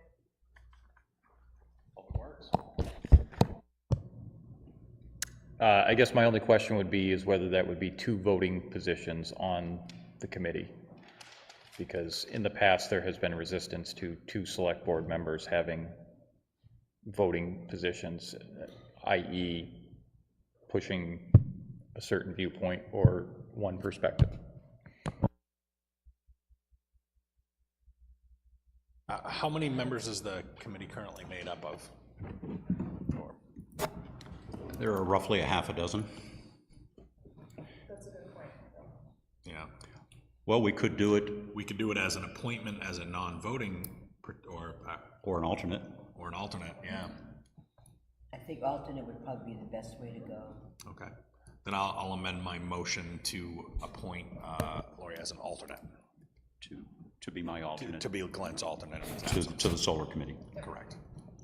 But that would also give her the opportunity to participate in meetings, even if I'm there, and that way just to keep up on it, to have a voice in it. And I will say, I appreciate the alternate stuff, because I think having a dedicated alternate to the planning board has been very good. I actually have Lori, she's, all the planning board data, she gets everything now, so just in case there's something I can't be there for, so I think having that backup ahead of time is good. Public Works again. Just for the board's information, sometimes it does get lost over time, is unless someone is an appointed alternate, only the chair can serve in someone's stead as a fill-in on a committee, or otherwise the board member who's filling in has to be sworn in as a voting member. So by doing the appointed alternate is the appropriate way, or else I'm the only one that can backfill. Right. Then I strenuously support this motion. Yeah, I would.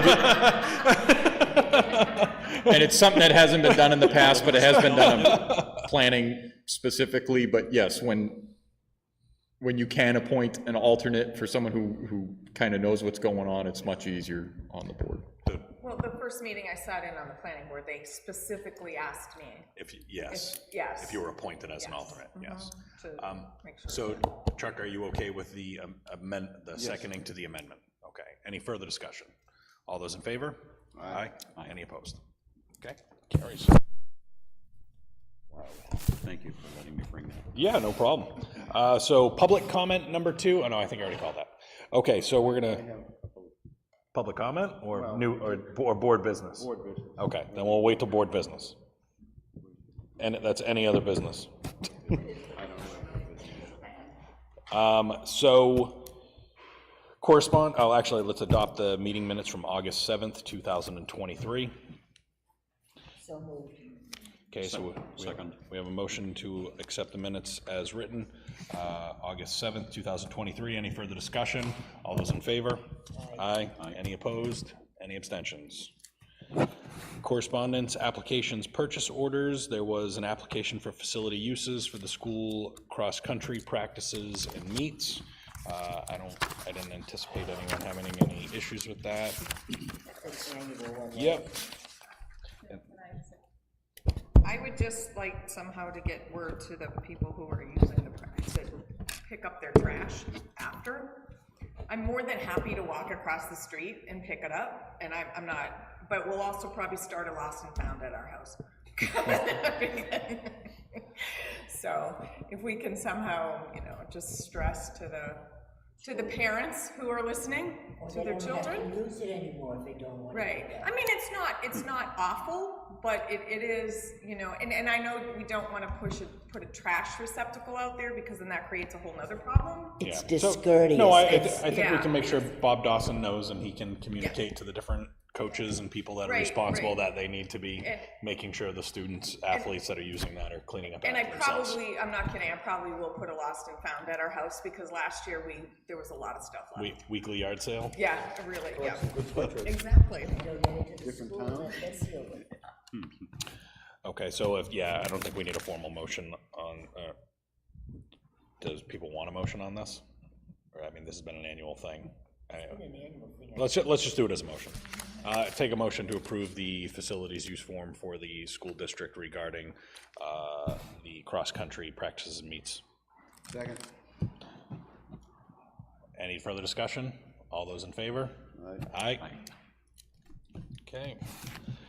Application for solar exemption, that's in your packet. It looks like it's Mr. and Mrs. Doyle. It's in your packet. Yep, oh, it's in the orange packet. Thank you. Which will get around to everyone, so, anyone have any issue with authorizing a solar exemption? Do we offer solar exemption? Yep, we do, yep, Just check. yep, and, We do. Pay for a lot of water. Correct, it looks like it's $5,000. Right, it's designed to offset the increase in valuation to the property. So that they're, ostensibly not being penalized for trying to reduce carbon footprint, so forth and so on. So if there's no issues with that, we don't need a formal motion on that, it's just in there for everyone to sign. We need a letter giving permission. Our former police prosecutor, who used to handle prosecution for the town, who we no longer contract with, what it was is there was a court case that's carried over, and the only way that the Attorney General's office will allow them to withdraw is they require authorization by the select board of that community. So there's nothing nefarious or anything going on here. It's just no longer our town prosecutor, so we need to authorize her to withdraw so that it can be assigned to current town council. Okay, so that's what would happen is that the previous one withdraws and then the new person takes it over? That's correct. I move that we allow the previous prosecutor to withdraw the current case. Yeah, as outlined in the request by the chief of police. Second. All right. I think Chuck seconded it. Any further discussion? All those in favor? Aye. Any opposed? Okay, so that's in there to sign. And we have a court order releasing the balance of the Solar Hills Phase 1 bond, and it is being released to the Ingalls.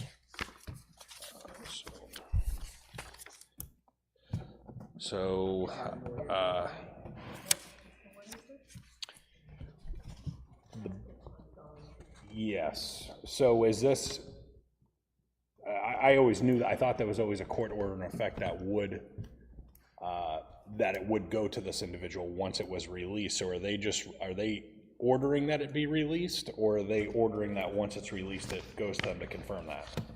They're ordering it to be, we already released a big portion of it Yeah. that we were ordered by the court, but it was only that amount. This order is releasing the balance of the Phase 1. And also, there's more that they're being ordered to be paid, but that doesn't come from us.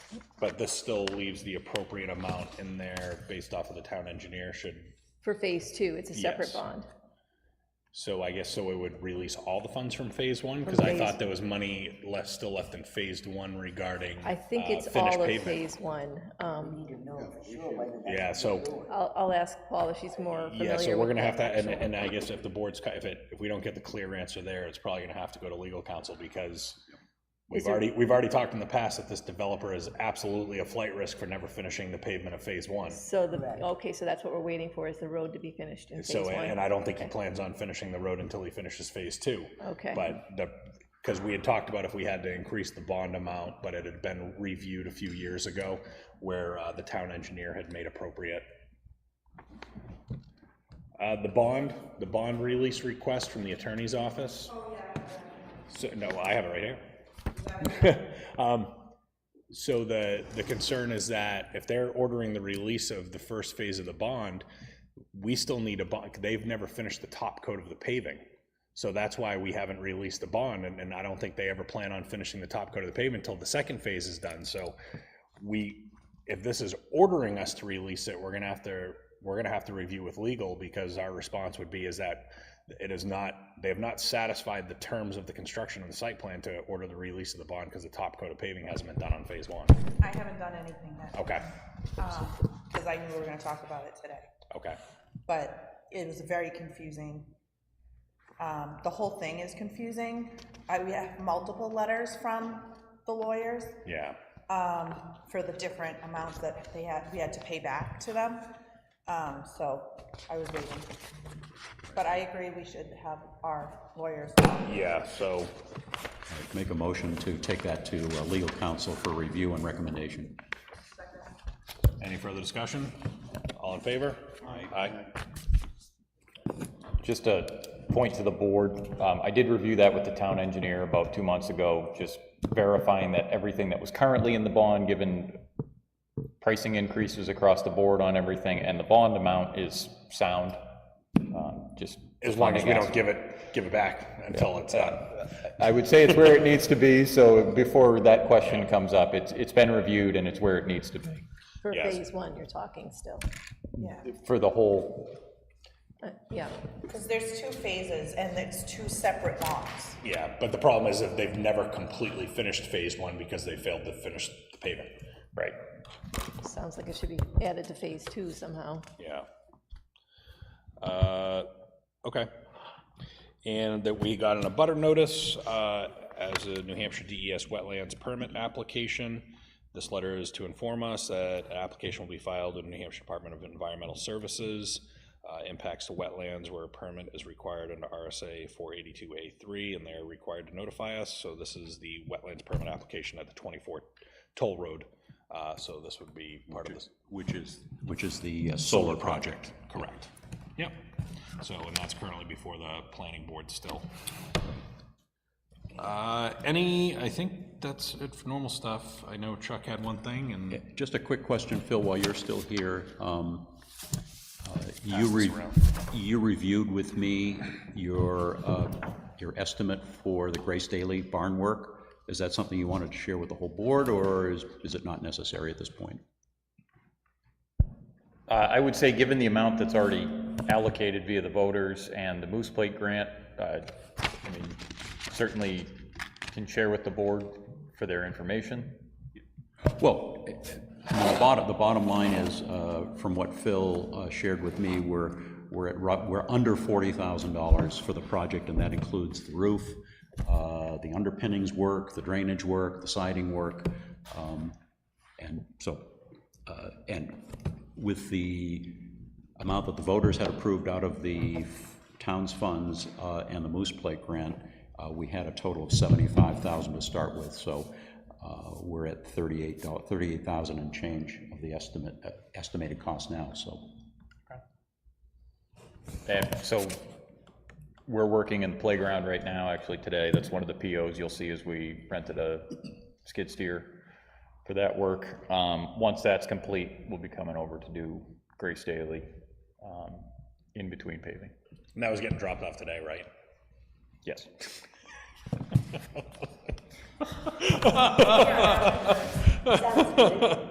Well, it's a great illustration of why the amount needs to be raised. It used to be like $600 to rent one of those. Now it's $1,200-1,300. So we did have. Oh, sorry. I was just, but that does raise a good point. While we're going through policy,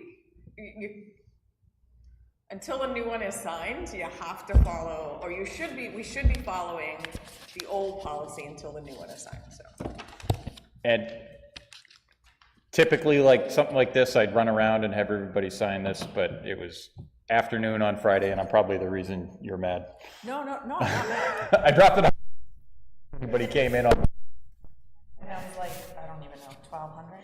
Yeah. Or something, and I was like, I know they're working on that project, so I knew it would be okay. Before we did have one more thing to approve. We have a vendor check request. So this general assistance rent is, so I guess I don't understand how this, I mean, because the address for the vendor is in Plastow.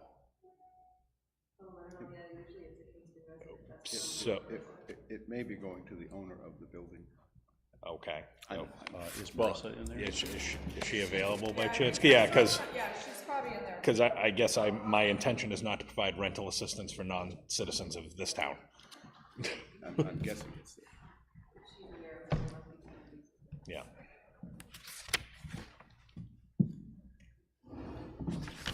While the board has a moment, Paula just handed me the billing for the audiovisual stuff. Obviously, we have the microphones. Susan, can you send me that contract for them? Yeah, I'm assuming the board wants me to verify the individual items on here to make sure we've got what we contracted for. That would be good. Okay. I just got that when I went downstairs. Thank you. We had a under check request. The only information on this, obviously we don't need to know the details about the individual, but the only address I have listed here references a Plastow address. She's a current Kingston resident moving to Plastow. So why would pay her rent? Because otherwise she's going to be homeless. The RSA is saying that we can't. Either we have to put her up in a hotel, which is not something that I would like to do, she has a child. Yeah. She's been kicked out of it. Okay. I will say, so a lot of the stuff that happened during COVID with some of the federal and state and county rental assistance, even when folks got put up temporarily in a hotel in another community, and then the feds cut off that funding, it became legally the responsibility of that town where the hotel was. So based off of my limited knowledge of how this works, I think we do have an obligation to help support this person. So when that's situation, will we pay her rent forever? No. I would say no, because when she moves in, she becomes a Plastow resident. Okay, so this is. So there should be a one-time. Correct. Okay, so I would just take a formal motion to approve case number C-345 for general assistance rent in the amount of $1,944. Second. Any further discussion? All those in favor? Aye. Thank you. Lori, did you vote? My work ID number. So we have that one. Chuck, you had an item that I know you wanted to discuss. A couple of items. One is I happened to be in the office when a code enforcement issue, a potential code enforcement issue came up.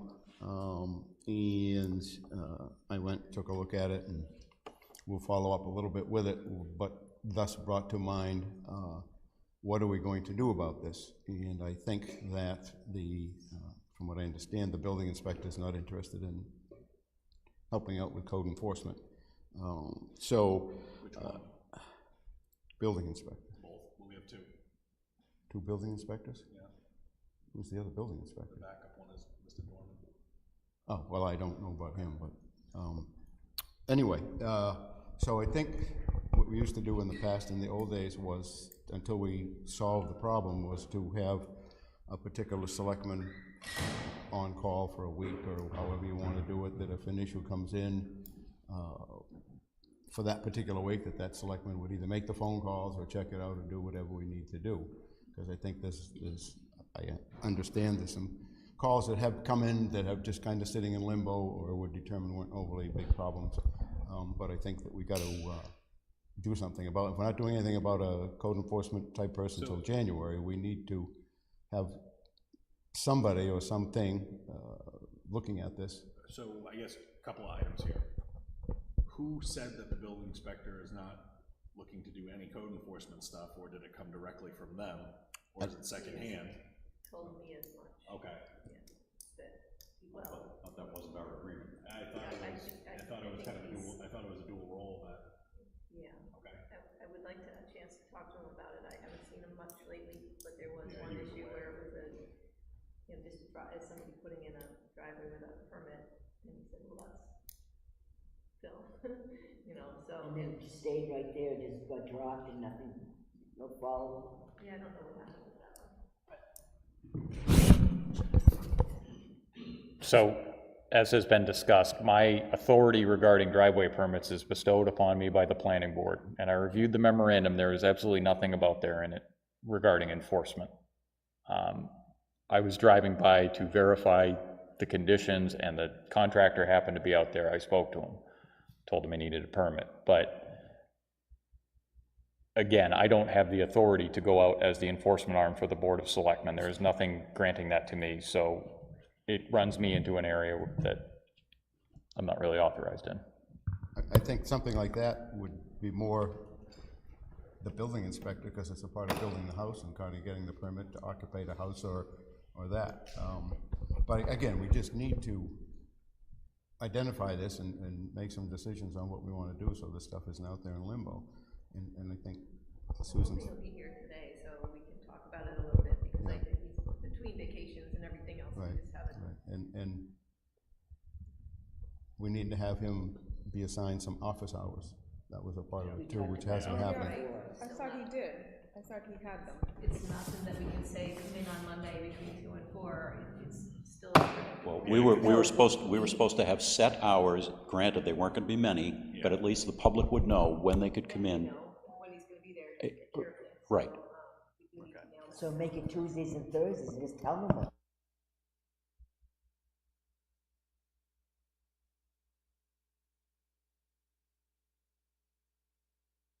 Because we need to address the code. We need to make sure there's some type of ability to do code enforcement, because that was, this was supposed to be interim filling in part-time for the building code enforcement officer, as well as we did want dedicated office hours for at least, and I thought the number we came up with, we needed at least 2 hours, Twice days a week. Yes. Right. 4 hours in the office. Right. Yeah. Right. So, I mean, I think, yeah, you do need to have that conversation, and, depending on what you come back with, we might need to then reopen a conversation about how we proceed and how we provide that service to the community. Yeah. So my other just concern is, because Chuck had initially told me about, the person came to them bringing them stuff up, but they want to remain anonymous. My issue with that is when the select board pushed to the town to even have a code enforcement officer, they made it very clear that they would not accept anonymous complaints. That if it's important enough that people want addressed, you need to put your name on it or be forthcoming with it. I'm not getting it, because you want to talk about neighbor disputes happening. If the first time somebody finds out that you have a problem with what they're doing comes from a letter from the select board or code enforcement showing up because nobody was willing to talk to them about it, you will engage in the most brutal, malicious compliance issues you have ever seen. So if people are not willing to put their name to it and say, I think this is a problem and I want it looked at. Yeah, and I think it's no different than someone coming and providing testimony at a public hearing. They provide their name and address. If they're submitting a letter to the town or to a board, it needs to be signed, I think. And I think that, Susan, if you could, and I think this particular case, it might have been somebody that came to the window, and just was giving information in general. And we asked for them to give their name, but they didn't. If it happens again, just suggest to them and say, I understand, but you have to put something. And I always tell them that it may not be addressed by the board if they don't sign their name. That's always been the policy. Right. We have a complaint form they can fill out if they don't want to do a letter or an email. But they say no, I don't. And it's just like, so, it's like, just like we didn't allow the letter, we reviewed the letters that came from other citizens, but we wouldn't let somebody else convey their message. So I'm not gonna say, well, I know somebody has a problem with this, so I'm gonna bring it forward. Well, who has you have the problem with it? Well, I don't have a problem with it, but somebody else does. I don't want to get into those games.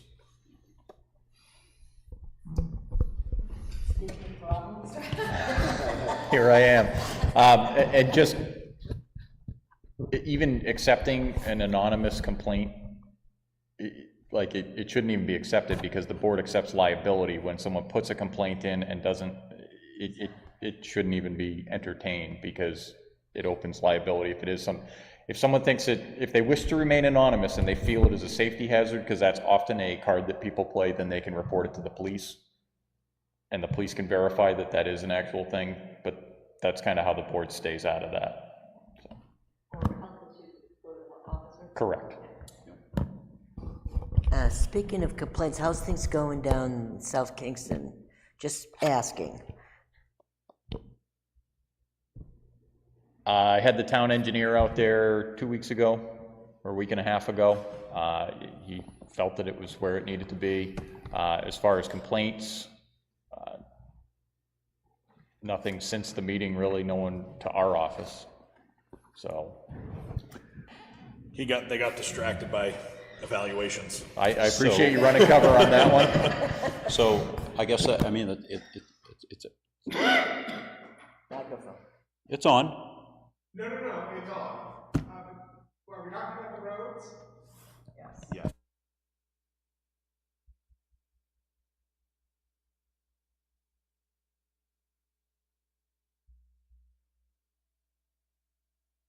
Well, I'd say let Department of Public Works give an update of what has taken place since. But yeah, we are talking about the roads. But if you want to come out and comment, I'd be more than happy to have you come out. But just let Phil give his update first of what steps he's taking. So I have had some inquiries, some follow-up inquiries. I wouldn't refer to them as complaints. People just looking for more information on the product and other communities where it was used. And so I had a contact at Amesbury, but he is no longer with the department, so I've got to re-engage with them because I know Amesbury does quite a bit of chip sealing, and I'm trying to find somewhere relatively local that people can go and see the product in use. But beyond that, no, I mean, it hasn't been any new complaints or anything, and the road is progressing as expected. It's getting better. In my opinion, yes, and that was verified by outside sources as well. All right, Adam, would you like to come out? You could have stayed out here. Don't forget to push your button there.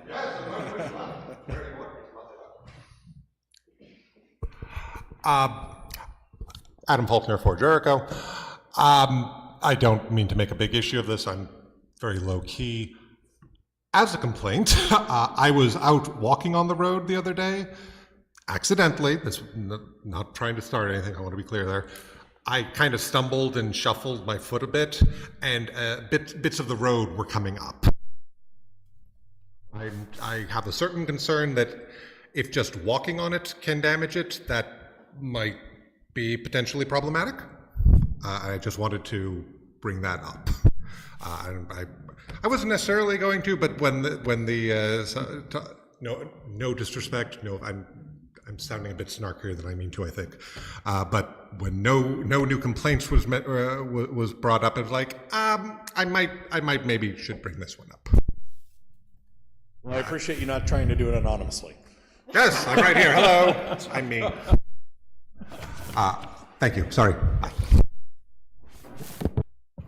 And just to address that, there are still going to be loose stones in there that come up or that are not fully adhered to the asphaltic surface. So there will be some of that. And as things progress, as more traffic gets on it, that will minimize. All right. Anything else? I would like to add something about the code enforcement. I was just looking back, because I remembered it differently, from the minutes of June 12th. And the minutes looked like it was pretty clear he was just doing building inspector stuff that we did not, yeah, that he was, yes, that he wasn't gonna do code enforcement. Okay. It doesn't clearly state either way, but it leans more towards he was doing building inspector because that really was his thing, and that was going to be unlimited time. Well, so June 12th, if anybody wants to go back. I can understand why he leans in that direction because that's his business. But by the same token, we were trying to scale back a full-time position, which was building inspector and code enforcement, to help us through this particular time that we're in. The discussion was we needed more of the building inspector to get permits through, and not so much the code enforcement part. I agree that probably and actually is the thrust of it, the main thrust of it, but I don't think that we should be giving up, or that we intended to give up, the code enforcement piece. No, that's not what I'm saying. The thing was with Kyle was it the impression that he was supposed to be doing code enforcement, and I don't think we gave him that impression. I think it was So just building inspector. let me have a follow-up conversation with him, but I think to Chuck's point then, in order to make sure, because so I don't know if I necessarily want to go to, I have enough on-call statuses that I'm provided to. I think it would be, if something comes in, if Susan could maybe just put out is there somebody that's available to maybe follow up on this and see who's available for it. So fortunately, there was the day with the shooting complaint that I was one of the people listed to call. And I think it was because of my full-time job and my background with firearms. You were the primary person. And so it worked out fine. I was able to, I was able to respond right out that day with the PD and get all the information that we needed. Yeah. Well, let me have the follow-up conversation because if it wasn't very cleared, but I would like him to help with that. It's not a big thing, just go and check with them. If it ultimately turns out that he doesn't want His hire letter says part-time building inspector / code enforcement officer. Thank you. Okay. So let me have that conversation with them, but in the interim, if there's anything that they're declining to take action on, that we send it to the board, be like, is there somebody that could follow up on this? Sure. I would say that I could, if it's an official one with an official letter type of a thing, that I would, call me and I will at least look into it to see whether we need help with it or not, or initiate it and get the ball rolling with it. Not anonymous. No, not, I'm just saying that if it's official in writing that we need to do it, if we had 2 or 3 of them and he couldn't cover it, or was gonna wait 2 months. Phil? I will defend Kyle on this because this was a 20-hour-a-week position as just the building inspector, and I'm sure he's running up against it where it's just, and it's why it was put as a full-time position to handle both of the jobs, because it comes in waves. The building inspection thing may slow down at some point, and then it just happens to coincide when everybody hates their neighbors and wants to call in things and do that kind of stuff. So it's a lot to ask of one person to do on a very limited time schedule. Okay. Second item, because everybody wants to get out of here. But we did talk about some extra help in the planning board side for scanning and things, and there's some extra help on Susan's side for the scanning, etc. And I have done a little bit of homework with it, and if we were having somebody come in the office side, and I use the figure because I don't know what we would pay them at this point, but if it was $18 an hour and it was for 30 hours, it's like $540, depending on how much time they needed. If it were 50 hours, it's like $900. And I think money-wise, to pay for it, at least my glance at it is, we have the code enforcement, which is at 43% of their budget, which when we review it in September, we'll have to be at 70%. Right now, it's like 60% where we should be. Health inspector is at like 34% of their budget, so there's money in those 2 accounts. Actually, the part-time executive salaries is at 2.57%, so we haven't used any money out of there. That actually might be a more appropriate. Again, these are general, and we can. The part-time executive is Marissa assisting me, and so it didn't start until late because we didn't have. And just my caution would be is until we get some updated figures of where we're at on the other shortfalls, because really vacating those funds was for the purpose of to create for some of these other shortfalls. So while I agree that there's a need for this help, we may, until we can prove that these funds that we've tried to free up to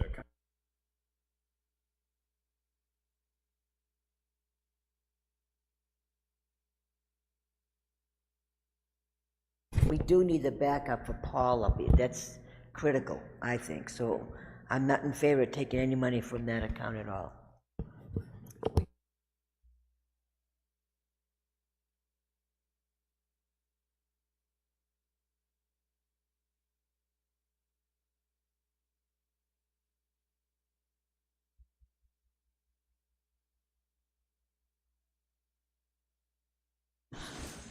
It's the same. We're really bad at this. The same. We're learning, Adam. We're learning. It's a real learning curve. It's the same with the fact we have, for instance, for the planning board side, the ZBA, so because they listed us planning board ZBA rather than just planning board. The ZBA salaries are like 40%. Total planning and zoning is like 35% in their total budget. So, and contracted services, again, they haven't used any of that. So, not to say that tomorrow it won't come up to be $5,000, but I just wanted to throw it out there if the board in general is not interested in. No, I think it's great to look at. Another need, but we're still just, we're telling all these department heads, give us back money. So, yeah, so I think, yeah, let's put this, make sure we kind of look at all this globally when we review stuff in September. Yeah. All right, so barring nothing else, as much as I love using my vacation time to be here, I do have to get to my real job. Move to adjourn. We are adjourned.